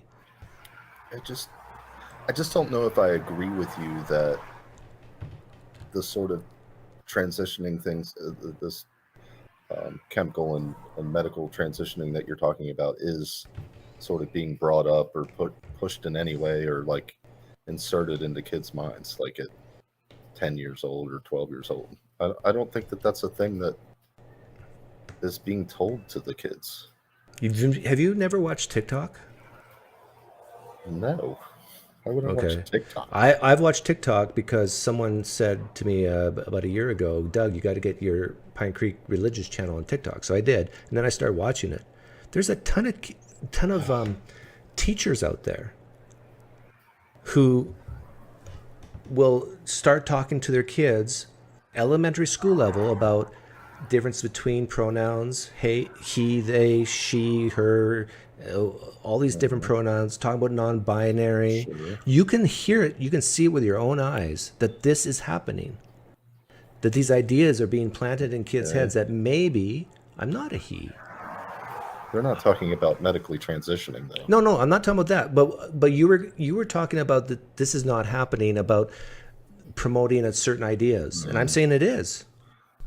Yeah, I mean, yeah. And you can see it for yourself. Just go on TikTok. Was being more specific about medical transition, but yeah, I agree with you there on that point. Yeah, I've seen certain things like that. How much this is happening, I don't know. It could just be one idiot in freaking Oklahoma. I don't know. And all the rest of them aren't. Like 50 years ago, if a woman was butch, she was just called a tomboy, sure. Sorry. Or gay. Yeah. A butch lesbian. But now it's like maybe you're born in the wrong body. But Doug, I admit this, even though I feel kind of disgusting inside about it now. But when I was a kid, if we had those people or whatever, we would make fun of them harshly and bully them. Yeah, I agree. Life anybody that was even close to different in any way, we bullied the living crap out of it all the time. I agree, and that's not good. No, but okay, so we shouldn't accept it and we shouldn't bully, but you know what I mean? Like at a certain point, like how much is a boy playing with Barbie dolls and stuff and playing dress up? I'm totally okay with with boys playing with Barbies or wanting to exhibit more feminine characteristics, and we should be accepting of that. My only beef is that, and I don't even think, I know, use the word no. I know there's zero scientific evidence that this has any biological basis, that this idea of being born in the wrong body, and that's what transitioning is about, a surgical one, is about transforming one biological body type into another because of this belief, which is a faith-based belief that you were born in the wrong body, because there's no evidence for that. They feel more currently, maybe someday there will be. They feel more comfortable being at least outwardly projecting that sex. Okay. I'm still on the thing like, first do no harm and then follow the scientific evidence. So I don't know those facts. I think this is such a you don't know which facts, newish things. Well, what the scientific facts are. You're pretty confident about it. I'm not. I haven't. What they have done is there's certain parts of the brain that people who identify as transgender are similar to people with the opposite sex. And they've done some MRI studies on this, but the problem is, number one, it's so new and small sample size, and number two, you cannot actually differentiate between, let's say, a very feminine man, a very masculine woman, and a transgender person. Like, so these minor differences in brain chemistry or brain sizes might just say that there's a biological basis for these traits of, let's say, a deeper voice, bigger bosoms, or even soft-spoken versus loud-spoken, compassion versus aggressiveness. That there is indeed a spectrum of these types of masculinities and femininities. But to say that you're actually born in the wrong body and that you are something that you're not, that you have this type of woman's soul trapped in a man's body, that is a faith-based claim with zero scientific evidence for. Yeah, I mean, obviously what you're saying sounds logical. However, I have no idea what is actually going on inside trans people. I'm just honestly, it's just whatever. It's because you're a anecdotal things that compassionate I've guy, heard Chad. No, not really. You're not a compassionate guy?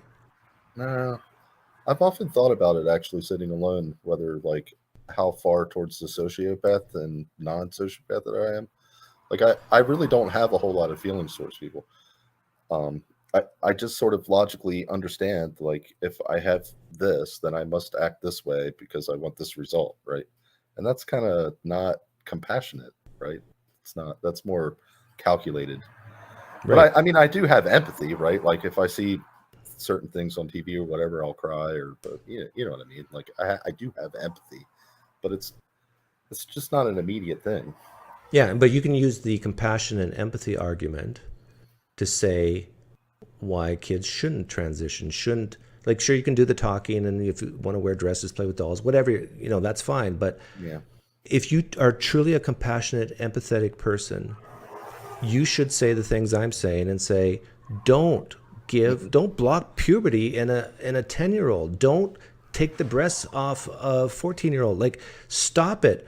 Where's your compassion? Where's your empathy? In fact, I should start saying to people on the left who promote these things, and some people on the right do as well, that you're cruel. You don't have compassion. You don't have empathy. You're a cruel human being. Stop it.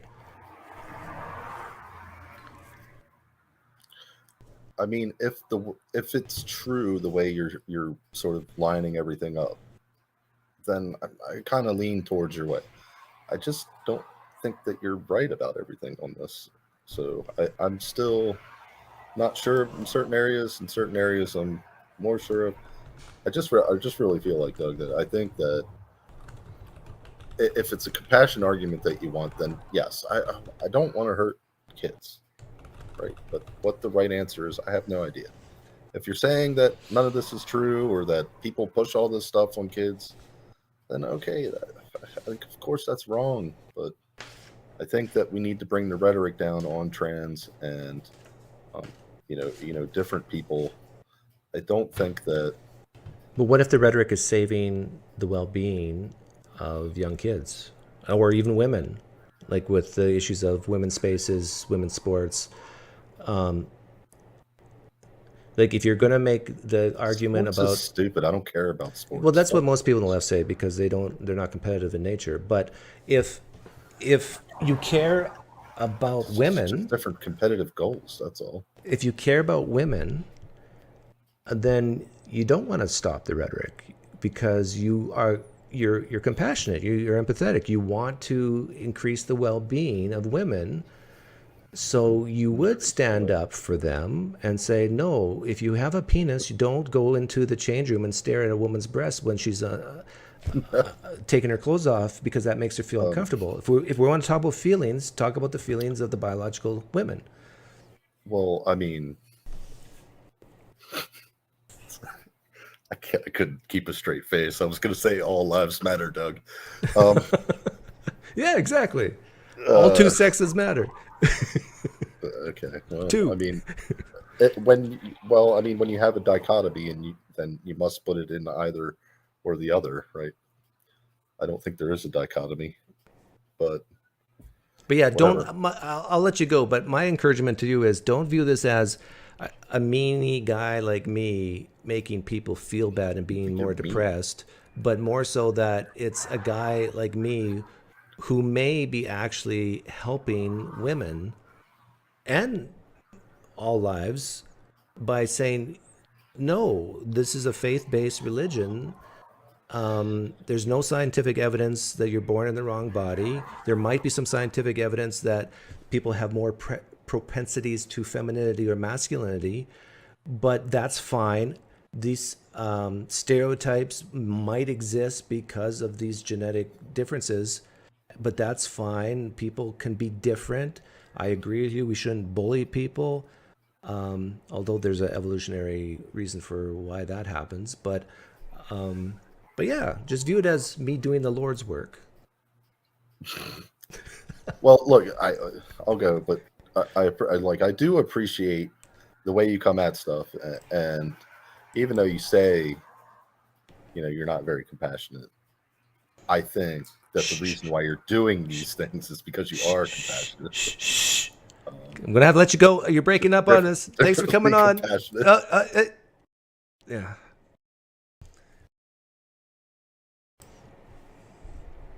Too bad we lost connection there with Chad. Yeah, Jerome, you can call in. I said I would only go 15 more minutes. Now it's been 20. Make it quick, though. If you're going to call in soon.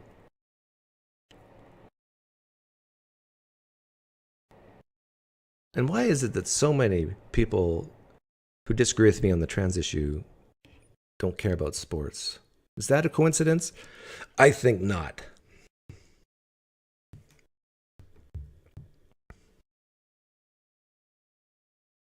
Lungfish, he was saying that I'm a compassionate guy. We cannot have that reputation of me going around. I had to let him go.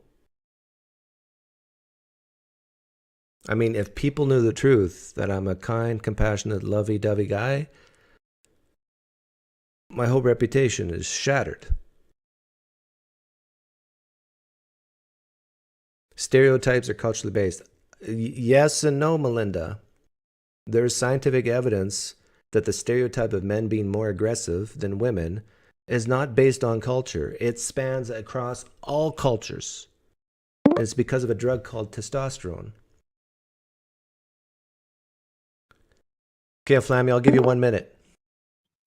Oh, hang on. What's going on?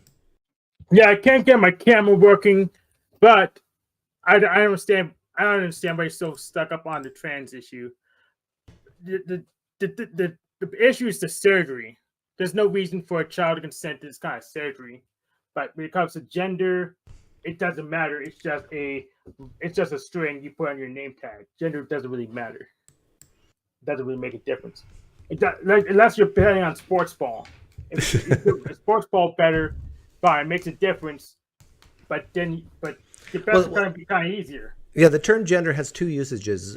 One is it's a synonym for a biological man or a biological woman, but now it's more used for how it's expressed, the degree of manliness, the degree of femininity, femaleness, and both are right, but it becomes a real problem that when you start using one definition for political policy, like the masculinity, femininity, and import it into the biology and start having men compete against women, having men in spaces for women, and that sort of thing.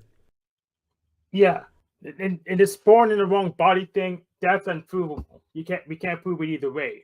I mean, I could claim to be errors, but just in possession of a black man's body. But your default position, you prove it wrong. You can't prove it wrong. But this is like the God argument, right? You can't prove God either way. But I say no. The default position is no God exists until you have sufficient evidence to say a God does. Same with this born in the wrong body and transgender issue. Transgenderism, defined that way, does not exist until we have scientific evidence to show it does. Until that day, I will say that transgenderism, defined as people actually being born in the wrong body, does not exist. It's a faith-based religion.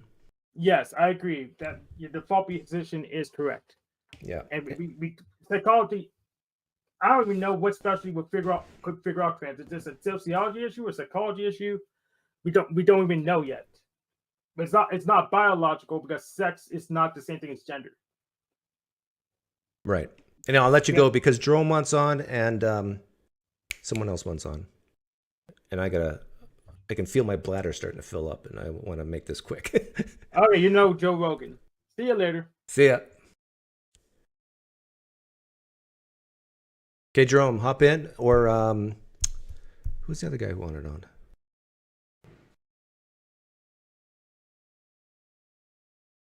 Jack, I won't take you. I know you said you might want to hop on.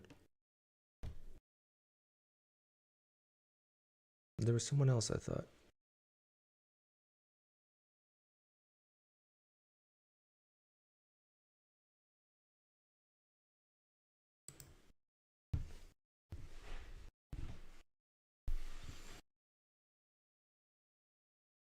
I think the experience is real.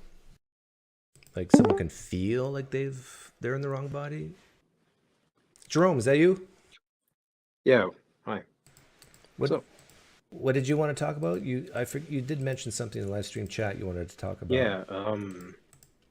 So the video, maybe it was your last one. It must have been your last one. I said that I'm woke by your standards. And so like your definition is a bit weird.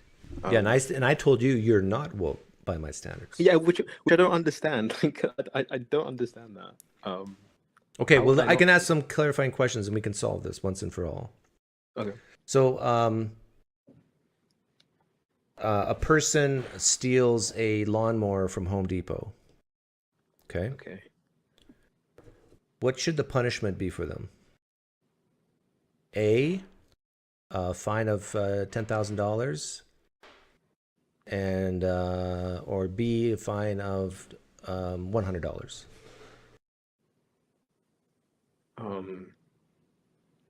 Steals the lawnmower, they get caught. Should we fine them 10,000 or 100? First offense. Maybe the 100. I'm not too sure. I was going to say a number in between that, but okay. Actually, you give the number then. What should they be fined? Quickly. I don't know. Probably around the 100, maybe like 300 or something. I don't know. 300. Okay. Yeah. Now let me tell you that they're black. Does your answer change?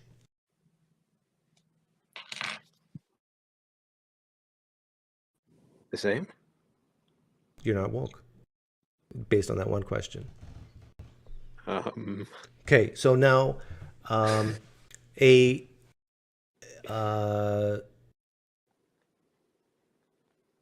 woman claims that she was raped by a man. Do you believe her before you see the evidence? Lean yes, lean no.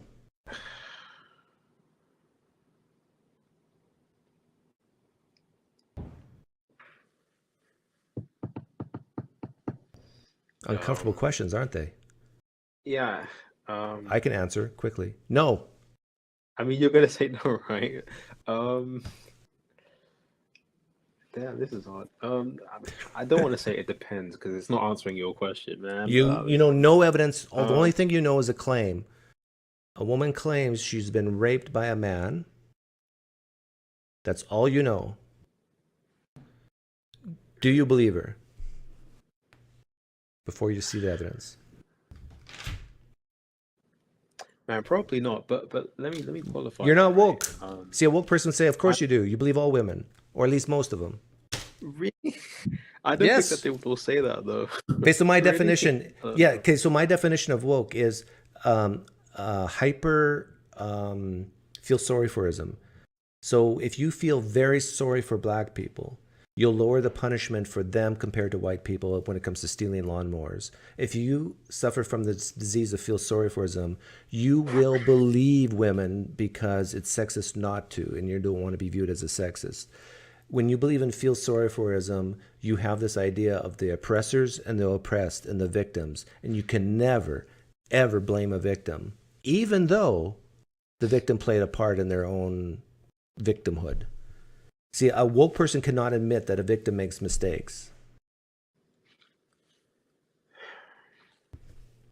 Let me put it this way. It's very difficult for a woke person, under my definition, to assign any guilt to a victim. That whole idea is just so repugnant to them. How dare you blame a victim? Even though let's say it's a woman and showing ample cleavage and walks down a street where there's been a rape every night that week. And she knows this, and yet she walks down that same street. Any rational human being who knows this information would not do that. But yet here she did. And you assign no blame because she's a woman? That's sexist.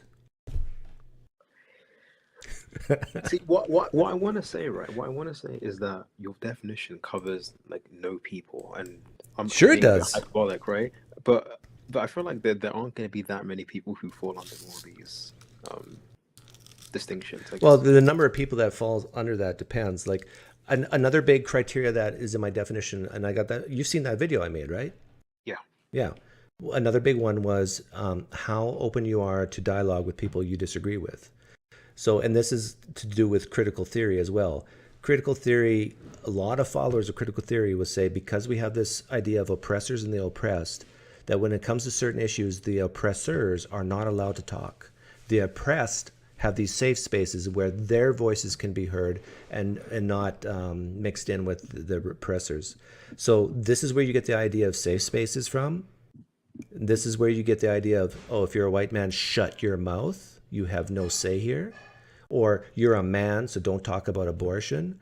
People who will lean towards these ideas of certain people should shut their mouths and not talk, I would say they are part of this woke culture that I'm defining. And I don't think you're that type of person. Now, Nathan from Digital Gnosis, Yeah. he calls himself woke, but he's not woke under my definition because he does not meet that criteria of he is more than happy to have open dialogue with people who disagree with him.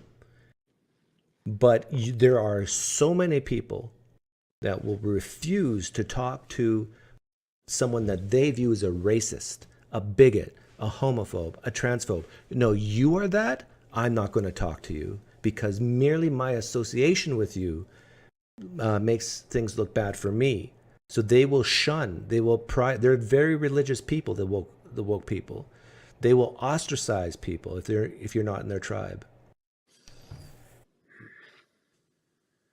I'm convincing you, aren't I?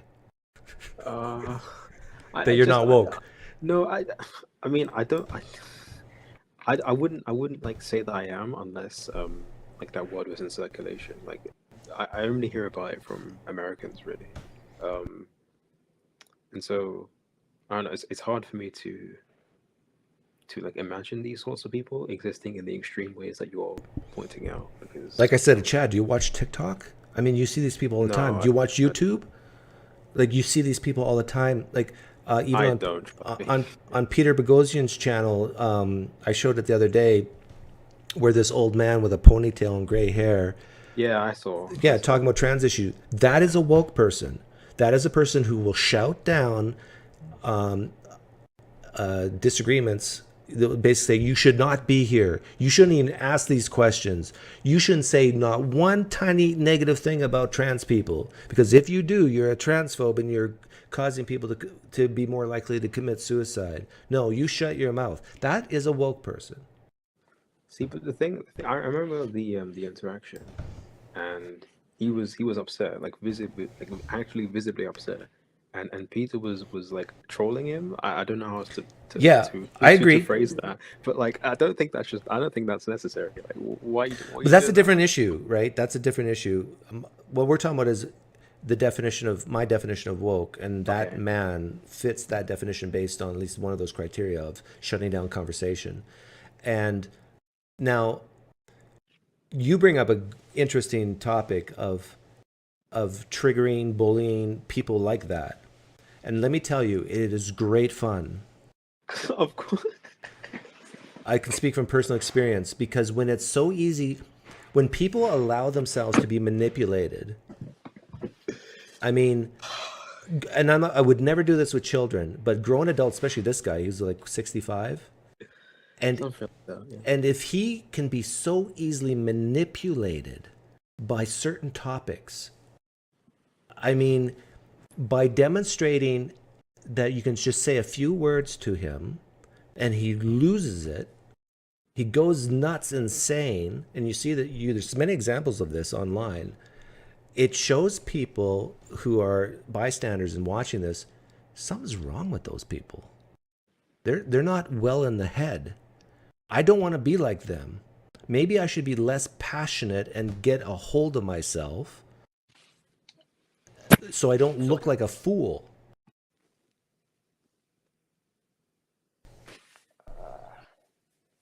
I don't know.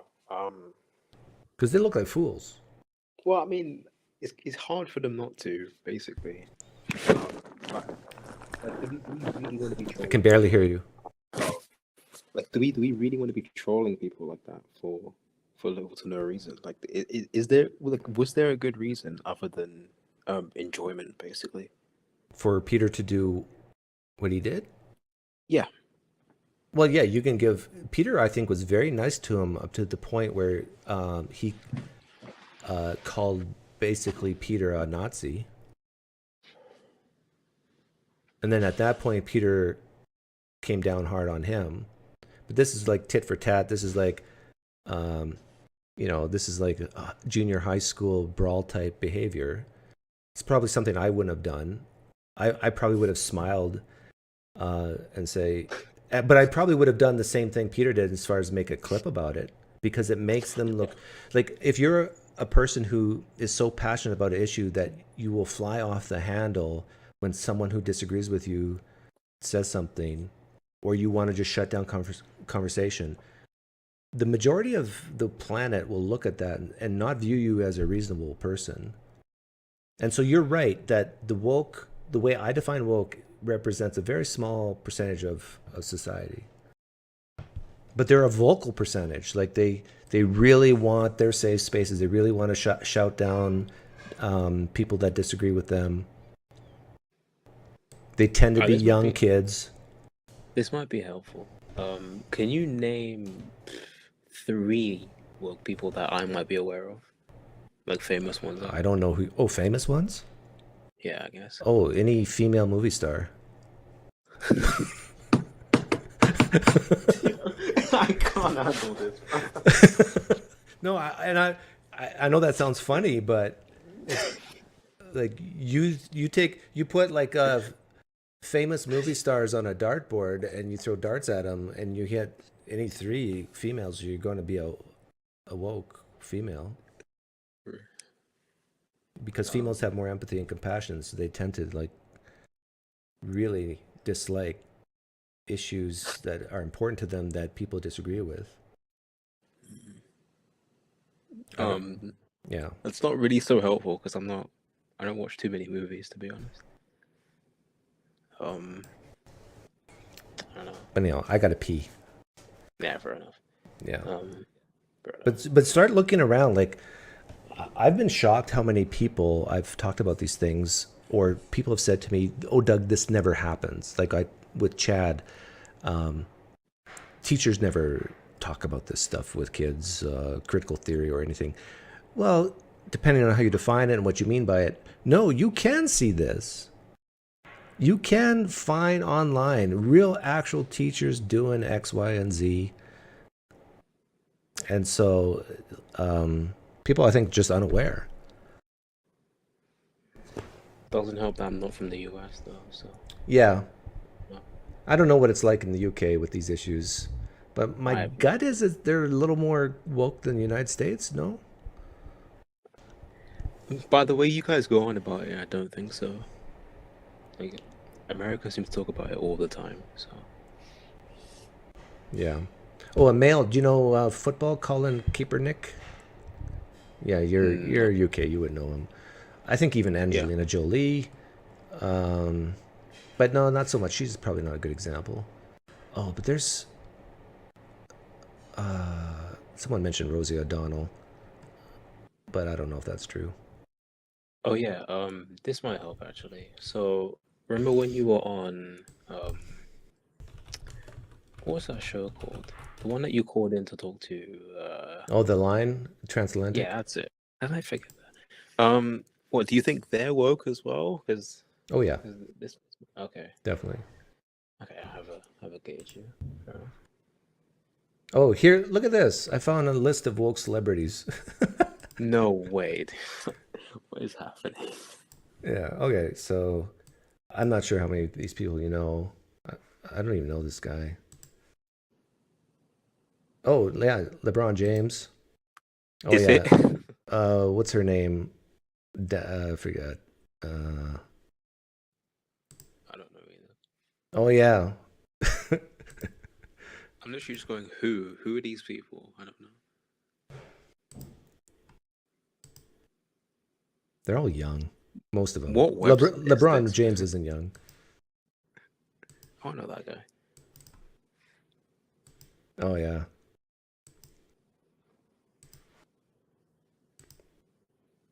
Who's that? I don't know.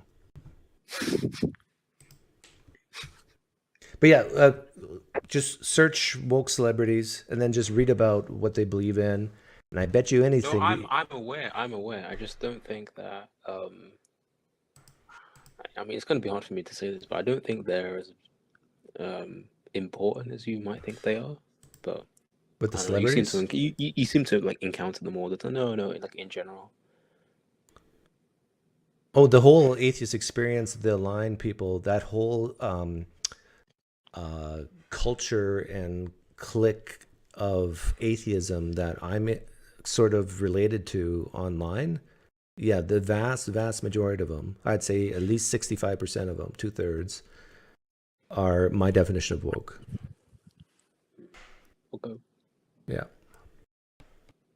And the third of them that are not woke are the ones who watch my channel.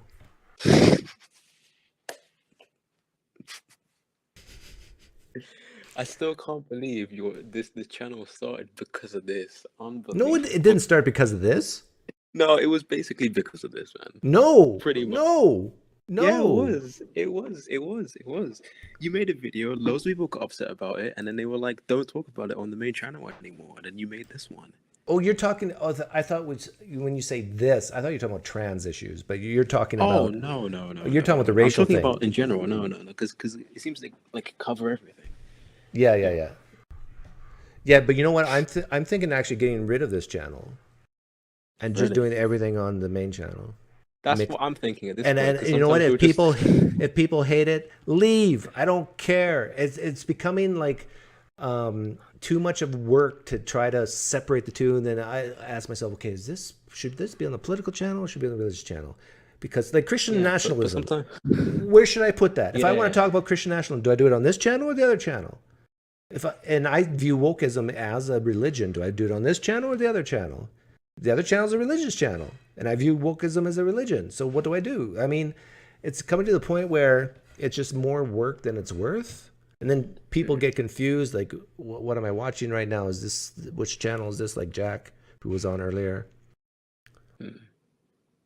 I don't like the way you use the word religion here, but I'm not going to bother at this point. Yeah, but I even admit secular humanism is a religion.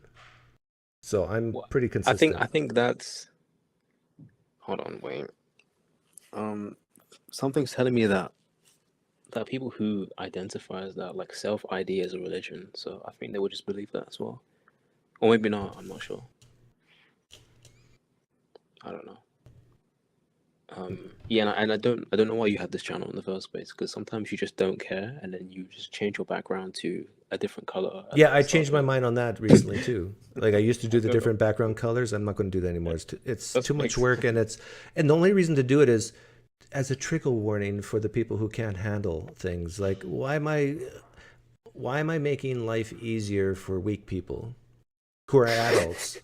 Like if you're a kid, you shouldn't be watching my show anyhow. If you're under 18, go away. If you're over 18 and you've had good parents, you should be able to handle certain things. And if it's, I say something, it's the wrong color background. I mean, you are such a pathetic adult who hasn't had a good father that you probably shouldn't watch my stuff anyhow.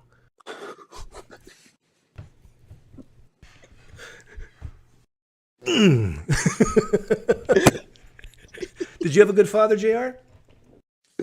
Yeah, I mean, Yeah, that's why you're a stable guy. No. What's funny is that I don't think that your fathers in the home thing applies well at all to me, to be honest. Because I saw mine like kind of often, not that much, like once every like maybe 3 times a year. Lived with my mum for the most, like They're divorced? the entire time. Yeah.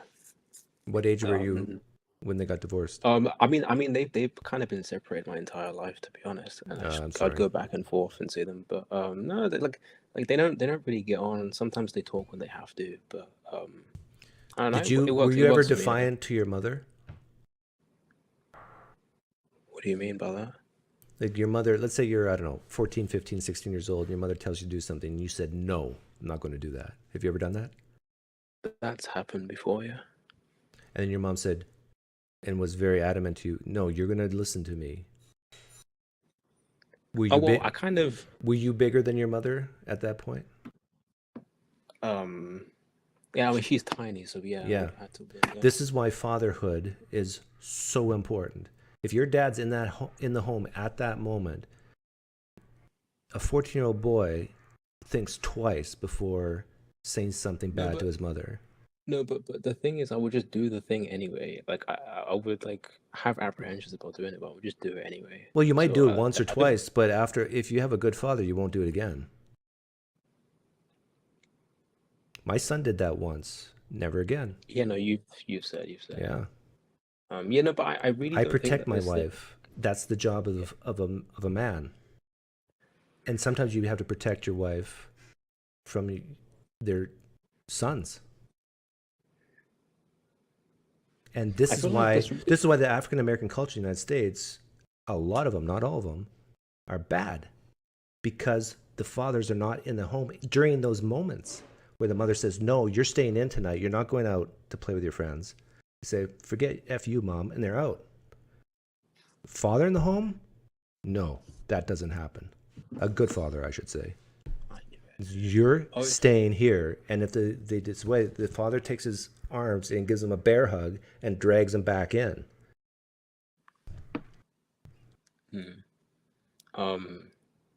This is real truth happening right now. Yeah, this is hard. This is hard for me to like process because A, it doesn't apply to me, and B, I'm not sure how you could know that. But even if it's a general rule, I guess. I don't know how you would know that having a father in the home would like reduce the chances of that happening. Like in general, like you laid it out here, but does that like lay out in terms of the stats? I don't know. But you doubt that ever happens, or you just doubt how frequent? No. I like most things that you say like make sense at face value, but like I wonder how they are laid out in the because I just gave you a personal anecdote of my life. I can even say when I was a kid, like when I was 15, how old was I? Maybe I was 14, and I was bigger than my mom. And at one point, she went to slap me on the face. And no, I'm bigger than my mom, and I saw it coming, and I just grabbed her hand and held it. Like, this is why men are needed in the home. Now, I didn't slap my mom or anything, and she didn't, but it was basically, I was telling my mom, and at that moment, you can't force me to do anything. I am bigger than you. We are animals. When it comes down to it, I know people hate it when it comes to God, like might makes right, but might makes what actually happens. Maybe not what's right, but practically, it's if you have a disagreement and it gets passionate enough, the bigger person's going to get their way, or the bigger gun, or whatever it is. Okay. Yeah. Yeah. Anyhow, I gotta pee. Take off. One more. Do you remember like all the people? Do you like out of all the people that you end up blocking on this channel? Do you know why you end up blocking them? Do you like remember them all? Oh no, I don't remember Oh. them all. It's been so many. Okay. Like Okay. even today, I think I blocked 3 or 4 people. I have a live stream on the other channel where I actually listed all the reasons why I block people. I do have like sort of a structure to it.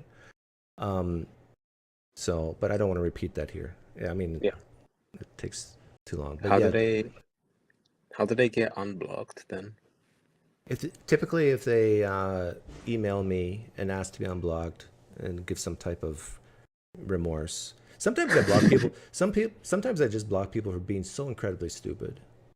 I actually am more offended about stupidity than I am about like someone personally attacking me or someone else. Like I blocked, actually, Lungfish, are you still here? I blocked you on my other channel because you were really harsh on a Christian. I don't know if he's still here, but I saw him here earlier. I think it was you, Lungfish. Maybe it's somebody else. But I do this with people who treat other people poorly. A lot of it goes into spam, and it's not in my control. I can control it to bring it out of spam, but sometimes I don't do it. I just let YouTube decide who's the spammer and who isn't. Okay.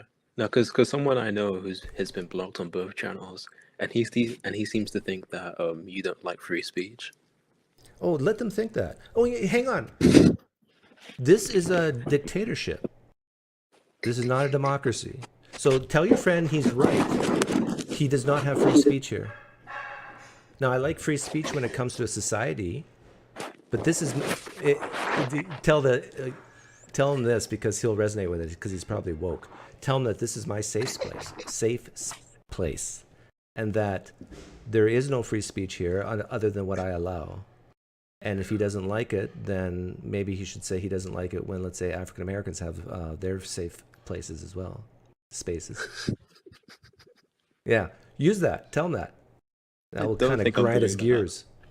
I'm not doing that. The hypocrisy is so deep when people accuse me of censoring or whatever, and yet they promote it with these minorities who need help. I mean, they feel sorry for them, and so they allow it in that case. But Doug's a white male, so he's strong enough for me to say he's against free speech, but not the other people. I mean, that's a type of racism right there. Everything I've been telling you is making sense to you, right? You don't know what to do with yourself.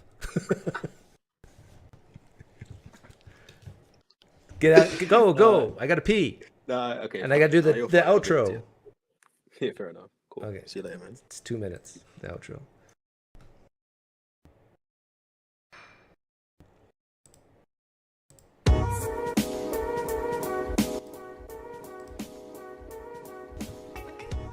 Thanks, Flamio. Paid speech is better than free speech. Charles B, please block me. See, Charles B is an example. He really doesn't like the things I say, and yet he's still here. Brian, I see you.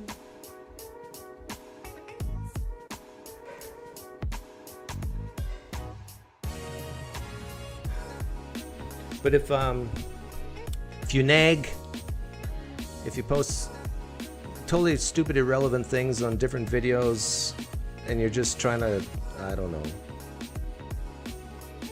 put a thorn in my gitch, and it's obvious.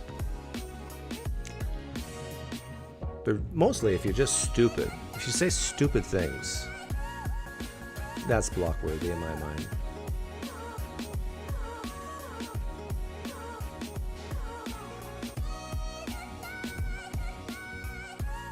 If you want to trigger me, say stupid things, then I'll block you.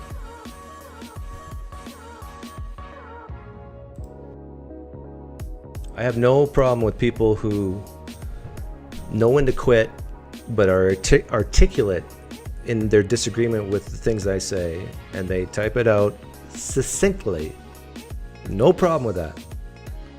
I do have a problem when people babble, ramble on, and write like long paragraphs with questions scattered throughout, and then say, oh, why don't you answer my question? Give me attention. No, you're a narcissistic, stupid human. I'm not going to give you the time of day.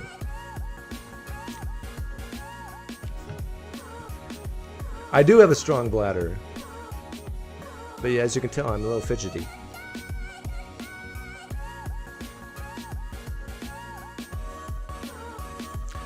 Oh, Blastasticful is another example of someone who a lot of people would have blocked, but I haven't yet. But he disagrees with me on so many things. He's still here. Poof. What was that? Have a great Sunday, everyone. Take care.